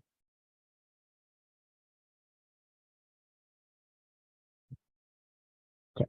Now, one of the reasons why I don't like React is this format here, right? We are no longer respecting separation of concerns here, right? We have script embedded in HTML. And this is a very simple example. It's not too bad, but once your components get very big, you'll find that you have a lot of script combined with HTML, and it's very hard to read. It's not an easy thing to read, which is why with React they really encourage you to take your application and create smaller and smaller components. So this return here that returns the HTML is not so big, because if not, it gets very hard to keep track of what's going on. Okay, so now let's go and see how we connect this input, right, to how we connect this input to something where we can then read the value of this input. And for that, we import what's known as a hook or hooks. Okay, so we're going to go up here. We're going to say import, and we're going to say use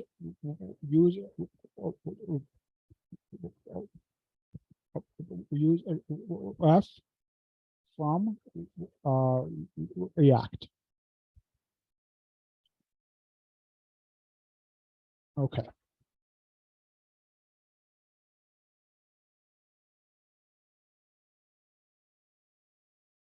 Okay, so we have this. This is a function. Okay, this is a function called useRef that's in the main React core. That's this React here. Okay, so we are importing this useRef function from main React core. Okay, now that we have this useRef function, what we need to do is we need to create a new instance of it. I think you can say, and this is what we do. So we'll create a const here, and we'll say this is the task name ref, and we set this equal to use ref. We actually all it like this. So we have created a new, I guess, how can we define this? A new way to point this thing at an input component or input or any kind of form component, right? We have created a way that we can now point to a form component. Okay. So what we now do is we come to this input here and we say ref equals to that thing. So task name ref. Again, very strange. When you first see React, it's just a completely new thing, right? It doesn't make much sense. Okay, but you just got to think of the way React has you thinking. Okay, so we are calling this function useRef, which gives us a way to point this thing at an input, right? And the way we do that is we go to the input that we want this thing to be pointed at, and we say the param ref is equal to that thing. So we created task name ref, task name ref. So now if we want to refer to the contents of this input, we refer to this task name ref. So let's go ahead and do that in the add task here. We'll say task name ref dot current, okay, dot value. Okay, so task name ref dot current will give you this HTML element here. And then this part dot value is just a standard stuff, right? So that's that. So let's do an alert on that. Right, so now let's do test. We get test.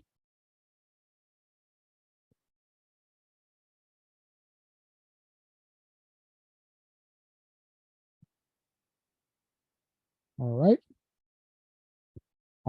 The way we would want to remove this test from this input, what we can do is we can say task name ref dot current dot value equal to an empty string, or you can set it to the value of like that. And now it'll be removed. Okay. So we have that part there.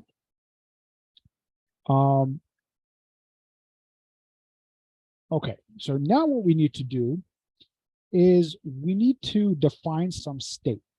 And that state in our case is going to be an array that is going to hold our task items.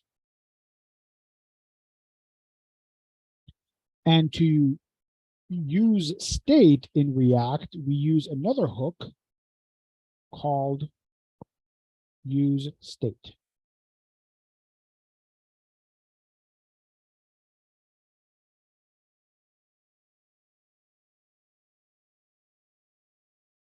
Right? Okay, so how do we now use this thing called use state? What we do is we create a new constant, and we can call this task state. And we set this equal to the function use state. And the use state is going to accept our default value for our state. In our case, we want an empty array. So we just put an empty array there like that.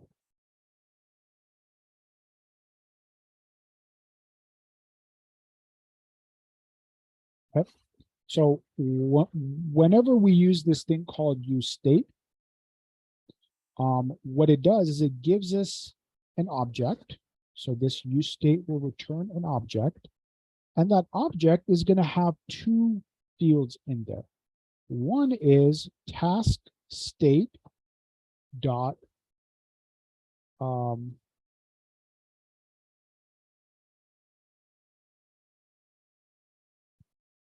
the tasks. Okay.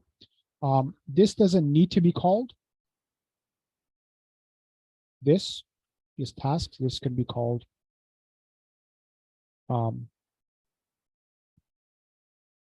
actually, let me take this back here. Okay, let's not do it this way. I think will cause more confusion than help. What we'll do is we'll use this concept called destructuring. And this destructuring looks like an array by itself, but it's really not an array. And I will explain this in a little bit. So we have tasks here, and we have set tasks, let's say. Okay, so all right. So what this use state will do is this will write some state for us. In this case, it's an empty array. And this is going to give us two things. It's going to give us a way to refer to that state. In this case, we're calling it tasks, and a way to set that state. In this case, we're calling it set tasks. Okay, so again, we're going to get back a way to refer to our state using tasks, which is going to be our array, and a way to set the array using set tasks. And what happens here is React will track this state.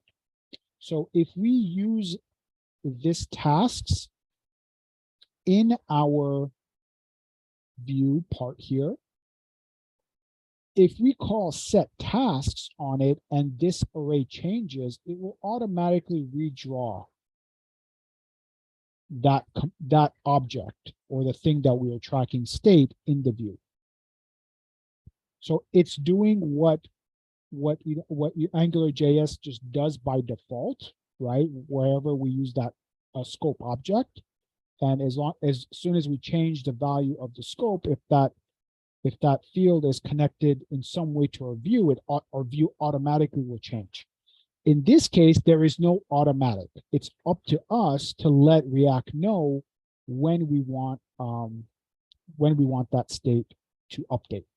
And we do that by calling set tasks. All right.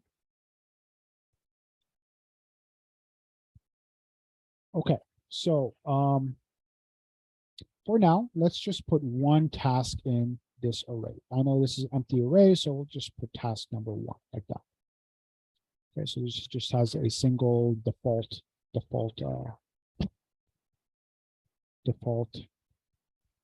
task there.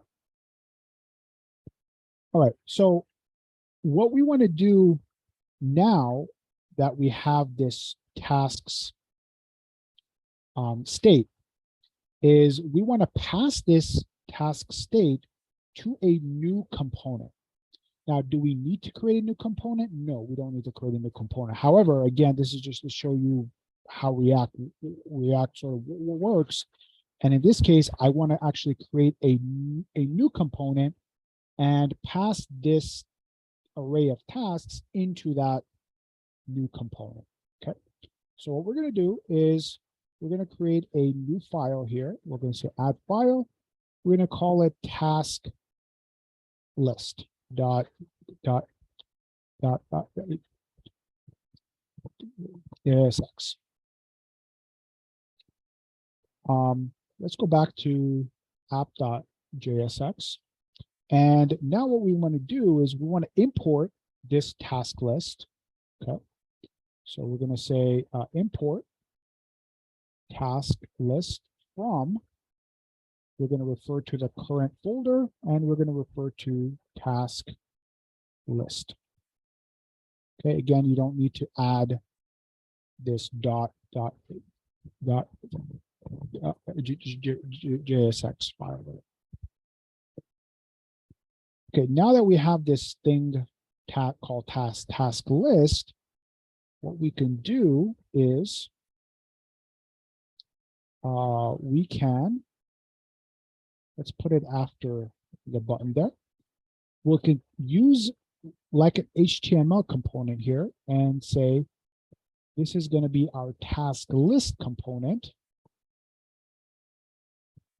And we want to pass it some tasks.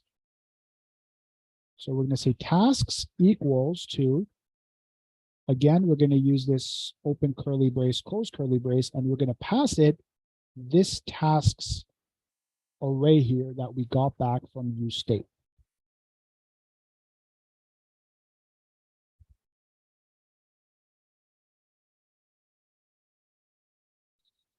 All right.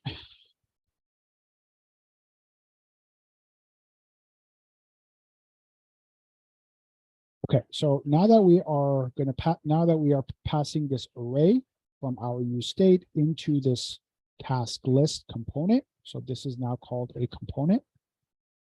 Let's go and create our task list component. Okay, so first thing is we're going to need the, actually we're not going to read it. We need an instance of a React. We're going to export our default function task list. Okay, so this needs to be called the same thing we called the name and the same thing we called this thing here. Okay, so task list, and our task list is going to accept tasks.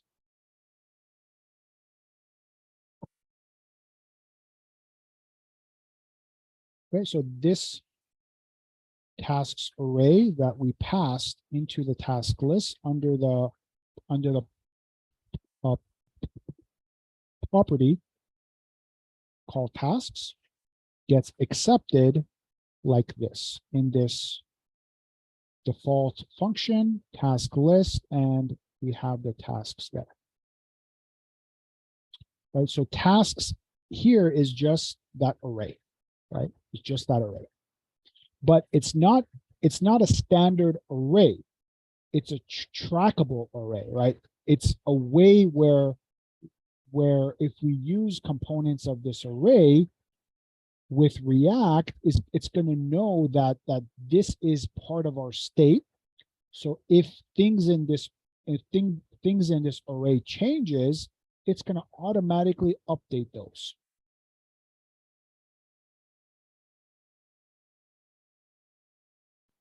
Okay, so from here, we're going to return.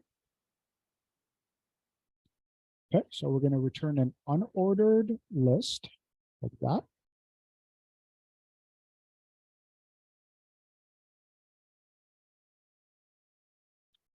And we need to put some script here. So open curly brace, close curly brace.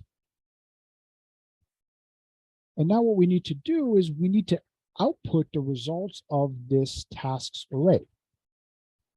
And we can do this in a few different ways, but the React way, I guess you could say, is to use the map function. Okay, this is the function we learned in CS112. It's a standard thing. So we're going to refer to tasks.map, and we're going to map it. We're going to map each one by returning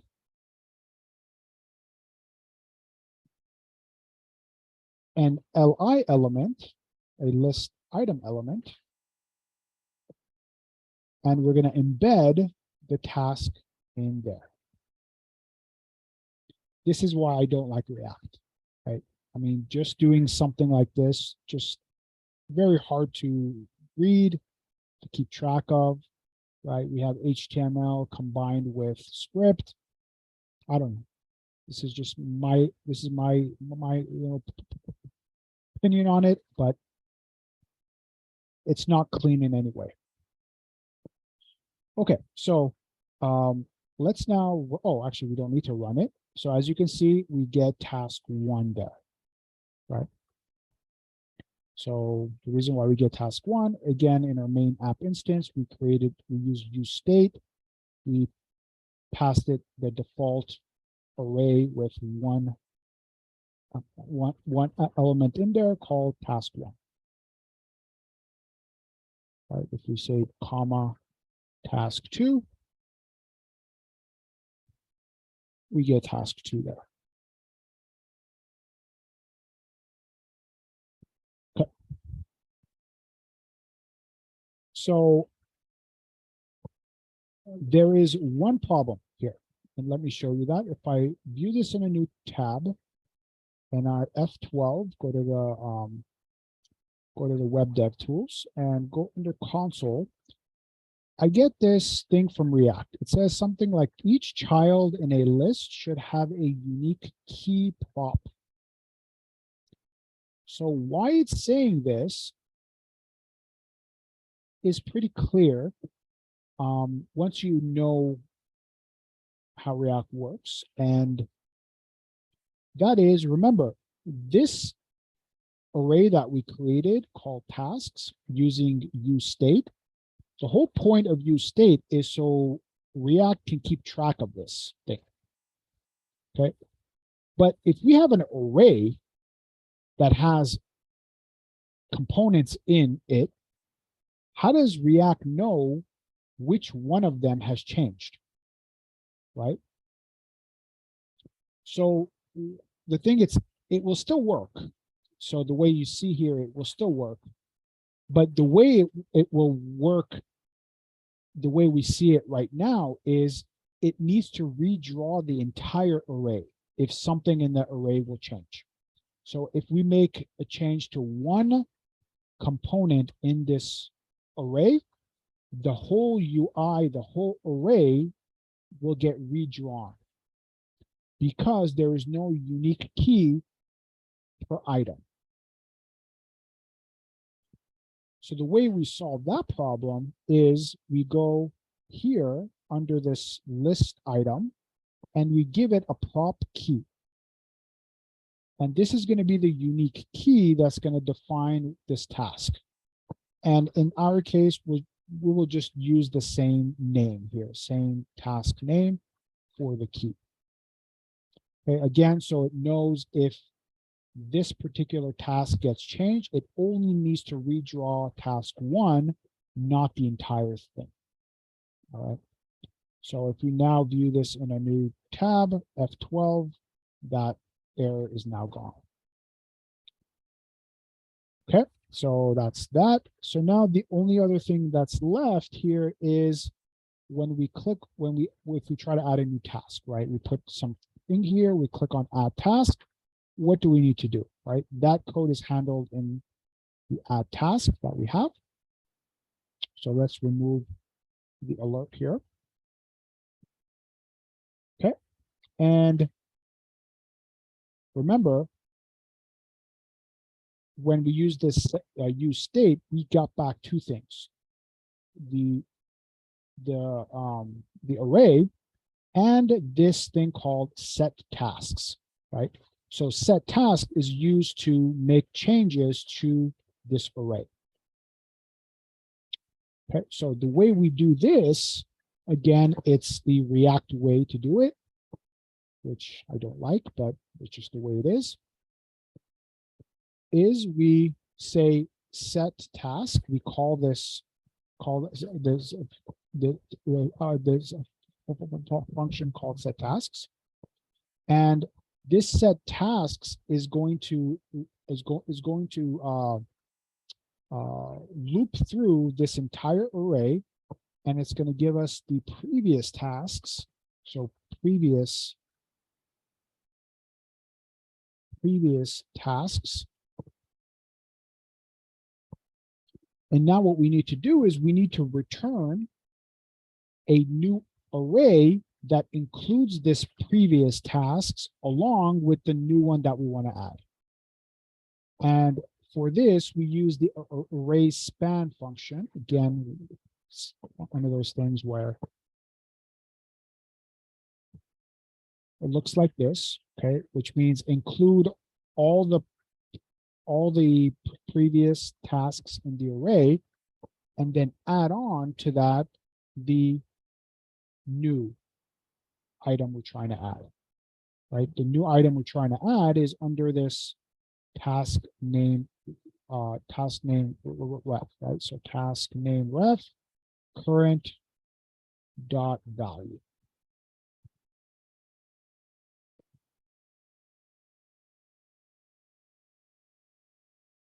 Okay, so let's give it a try. Test. Okay, I don't.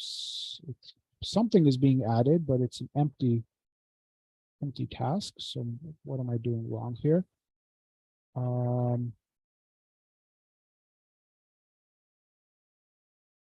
Let's do this. We'll say let task equals to task name ref current dot value, and then we'll use task there. See if that solves it. Yeah. So for some reason, we can't use a use ref inside of this array thing here. So okay, so I hope you like React because it's this here. Like I just don't understand how this is sort of I don't know what word to use, but there are so many other client-side frameworks that do this sort of thing in a much cleaner way. And React turned out to be the one that's most often used. So I can't explain it, but it is what it is, as they say. So there we go. That's how we create a very, very simple React application that uses some state. In this case, we say use state. Let's actually remove this default item there, so we don't have anything in there. And we can say item 1, item 2, item 3, so on and so forth. Okay, Jocelyn, how you doing, Jocelyn? Can you learn TypeScript without using React? React can work with TypeScript, but you don't need to use TypeScript with React if you don't want.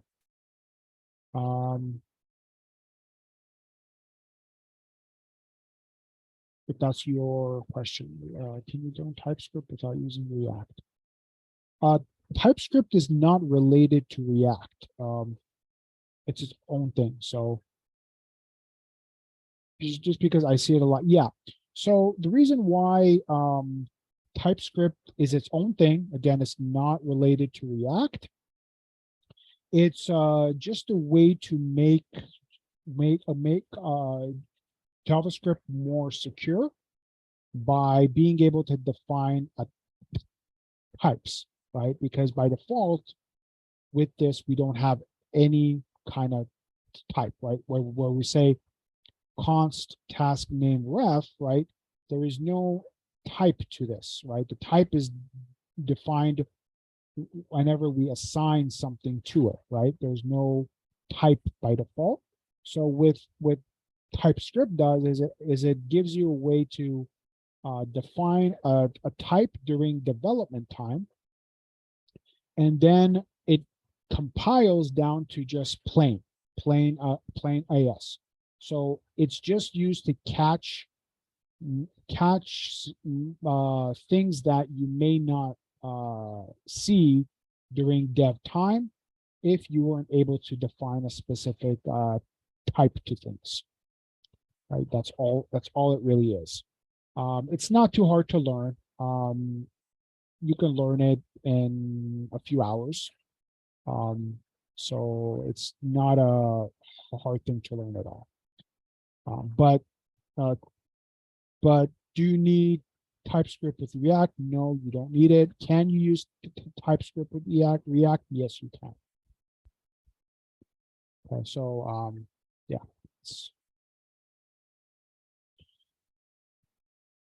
Is TypeScript cleaner when no, it's not cleaner at all. It adds a lot more syntax to your code, so it isn't cleaner.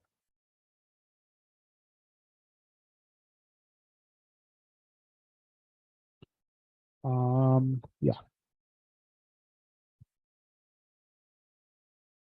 So if you want to learn about TypeScript, there are a lot of online tutorials out there that will help. You can also go to their website. I think it's typescriptlang.org. And yeah, typescriptlang.org. They have this thing here where it allows you to run TypeScript.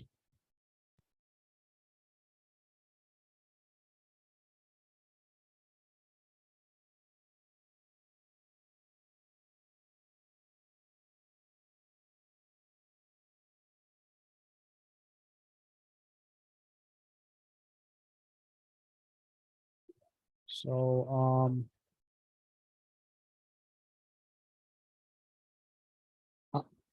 I would probably just go to watch some online on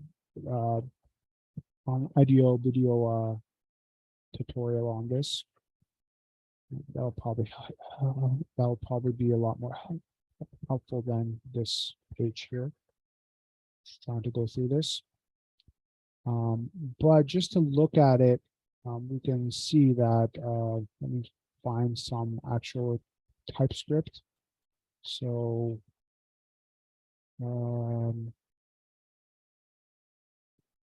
where is,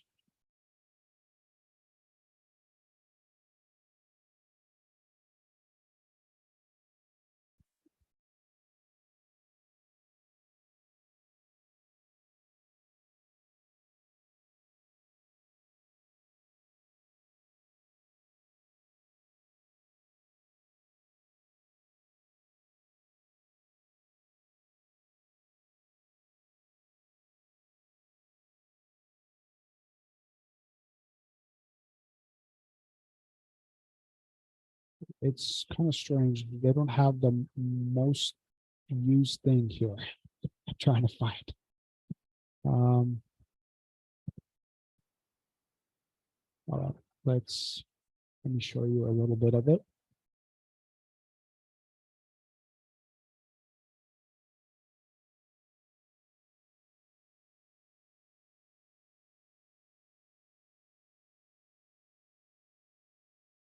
So you know what? I think if we create a React 2 it will have it by default. So we can take a look at it like that. So, or actually, if we create a new React TypeScript one, we should be able to also see it.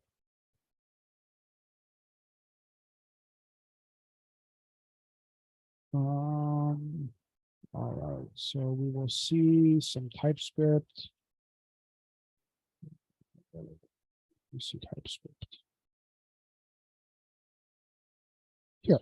So you see this as HTML element there. Well, it's because this the document get element by ID it will return an object type of HTML element.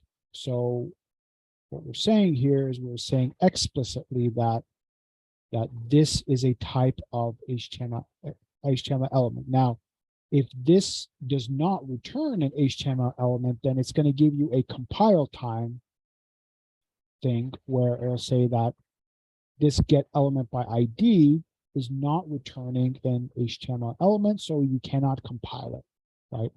But if you remove this, it will still do its thing. It's just that now it's gonna say, hey, you're trying to pass this thing, but you're not setting a explicit type here, right? So we need to set an explicit type. Or if we do something like let x equals 10,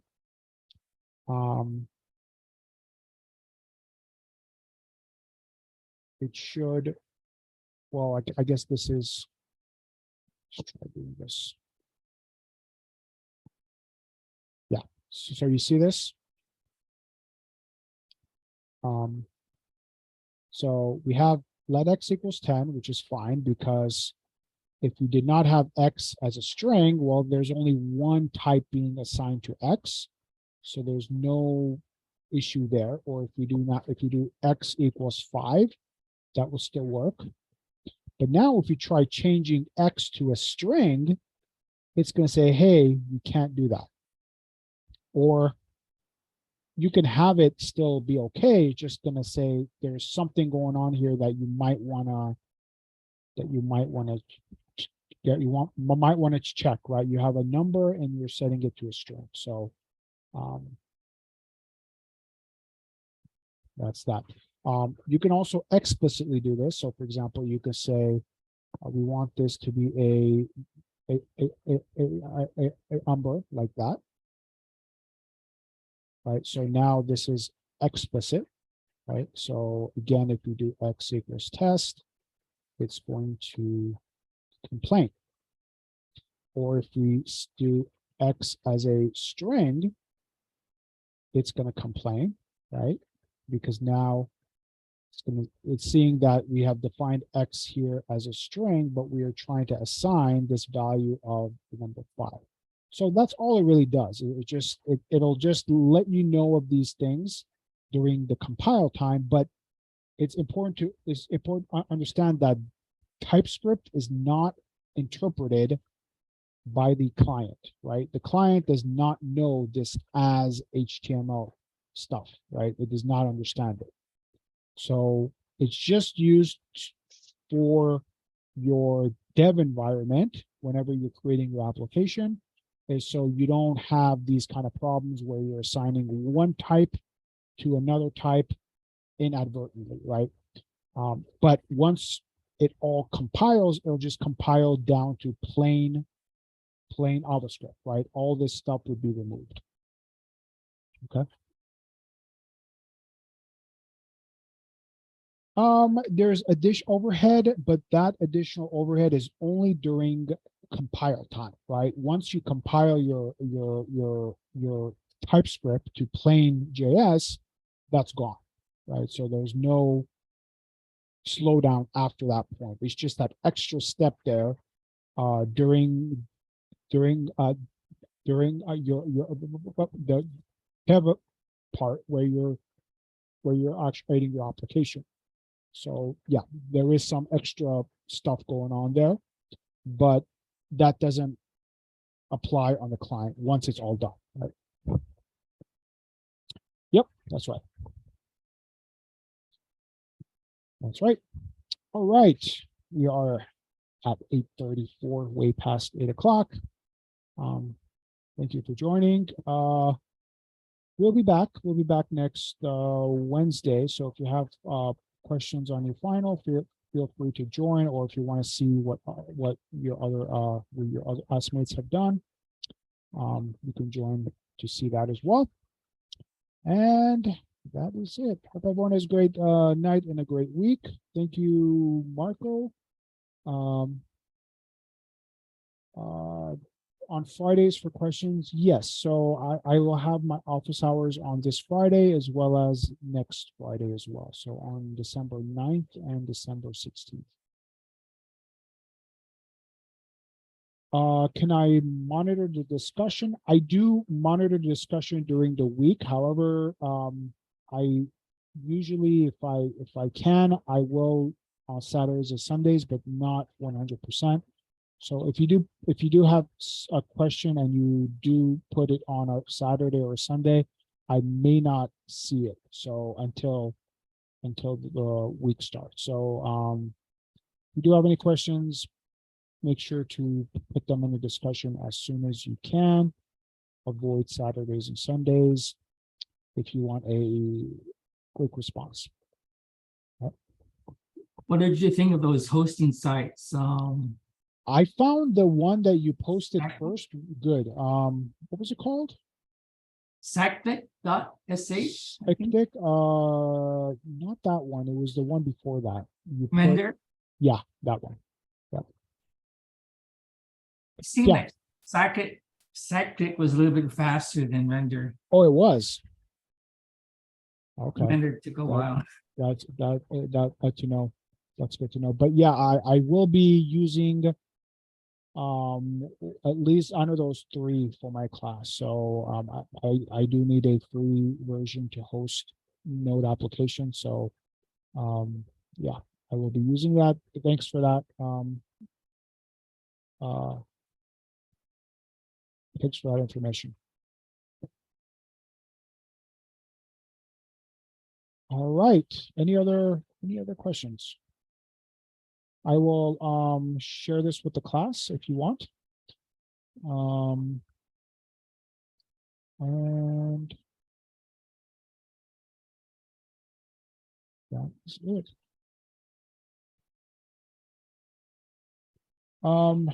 Marco says, can you give a tip on how the automatic part of 13 is supposed to work? The final zip part, I mean. Which part are you referring to? Part of 13? Is that the I'm not exactly sure what you're referring to, Marco. Is that the app for this week? Or I mean for the week before? It's the last step in module 13. Oh, okay. Let me see.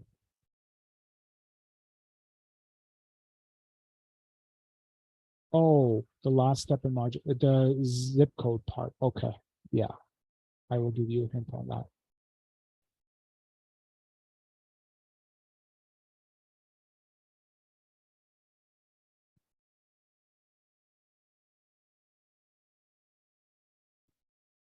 Okay, so let's go to part 13 here.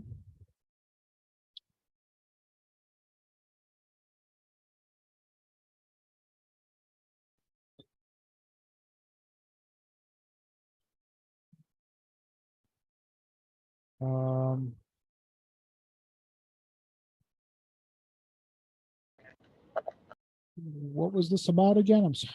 Okay, this was the view, right? So you have to create the home view, which had a link to the other view, right? And it accepted a zip code in the view's URL, right? That looks like that. Okay, so which part are you having trouble with? The part where you create this here, or try to inject Google Map into a view from server, but wasn't successful. I'm not sure why you're using Google Map, Roger, but I was just trying to see. oh, Like, you were just trying to get, okay. The automatic displaying the weather data. Oh, I see. Okay, so you have your weather controller, I'm assuming already, right?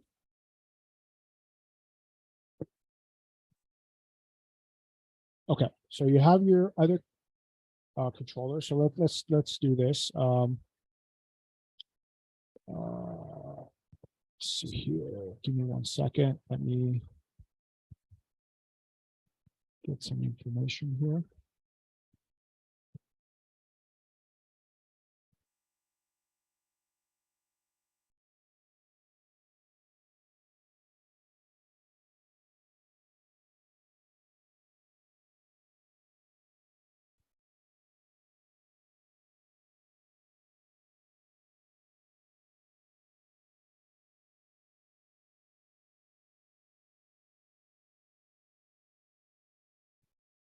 Okay, so you're gonna have your weather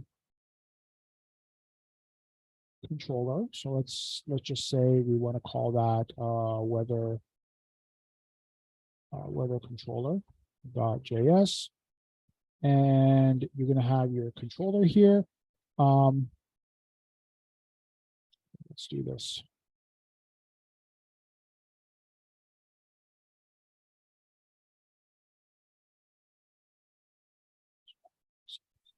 So we'll go here so we can get some code here that we did in the past. Okay, so your main index.html file is going to have your, let's say, it'll be like when, weather, right? And it'll be zip like that, right? So that part you already got, I'm assuming. So, okay, good. So you have that part. So let's go to the controller part now. And the controller part is going to be like this. So let's go to the weather controller. So this will be like something like weather controller. Okay, you're going to import the route params service. I believe it's called route params. And you'll be able to read the zip code that's passed into this controller or view by referring to route params.zip, right? So that's going to give you the zip code that gets passed into this weather controller. So once this, so what you're going to do is you're going to have a function here called something like get other that's going to accept a zip code. And inside of this get weather function, you're going to have all your Ajax, right? Ajax call, all your Ajax stuff, right? That's going to make a call to that endpoint to get the information. And you're going to form that URL for your endpoint from this zip code that's passed into this, right? So now when this controller loads, right, you're going to have, I'm sorry, that's, yeah. This should be in the scope, actually. Let me think about it. No, this doesn't have to be in the scope. So this could be called that. So what you do now is you have a scope dot it, right? So this gets called whenever your view is done, right? So whenever your view is completed, this will get called. Now remember, you got to do the ng init in your view, right? The ng init equals to, let's say, load here. We'll call it that, load, right? So your view is going to have a way to point to this load function when it's all done, right? So in here is where you refer to route params.zip, and all you would do here is just say call get weather, and you pass the get weather function, route params.zip. So the zip code that got passed into the view is going to automatically get sent over to this function called get weather, which is going to accept the zip code, and you're going to have your Ajax function be called after that, right? I believe I have that stuff here. Oh, okay, so it looks like I already have that stuff here. So, okay, so the get weather function is already there for you. So all you got to do is this part here, right? This part here. So you don't even need to do that get weather function. That's already there for you. So all you need to do is scope.load and then read the zip code from the URL, and that gets passed into get weather, and that's also going to be the scope. So it's going to be scope dot get weather. I believe that's what I called it, scope dot get weather, right? So yeah, scope dot get weather. All right, does that help? All right, great. Okay, good. Let's remove this. All right, any other questions?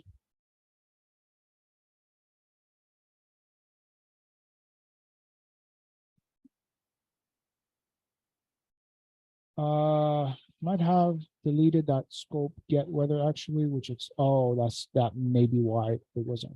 Yeah, okay. All right, have a great night, everyone. We'll see you next Wednesday.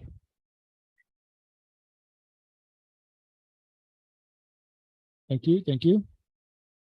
Thank you, Jocelyn, bye-bye.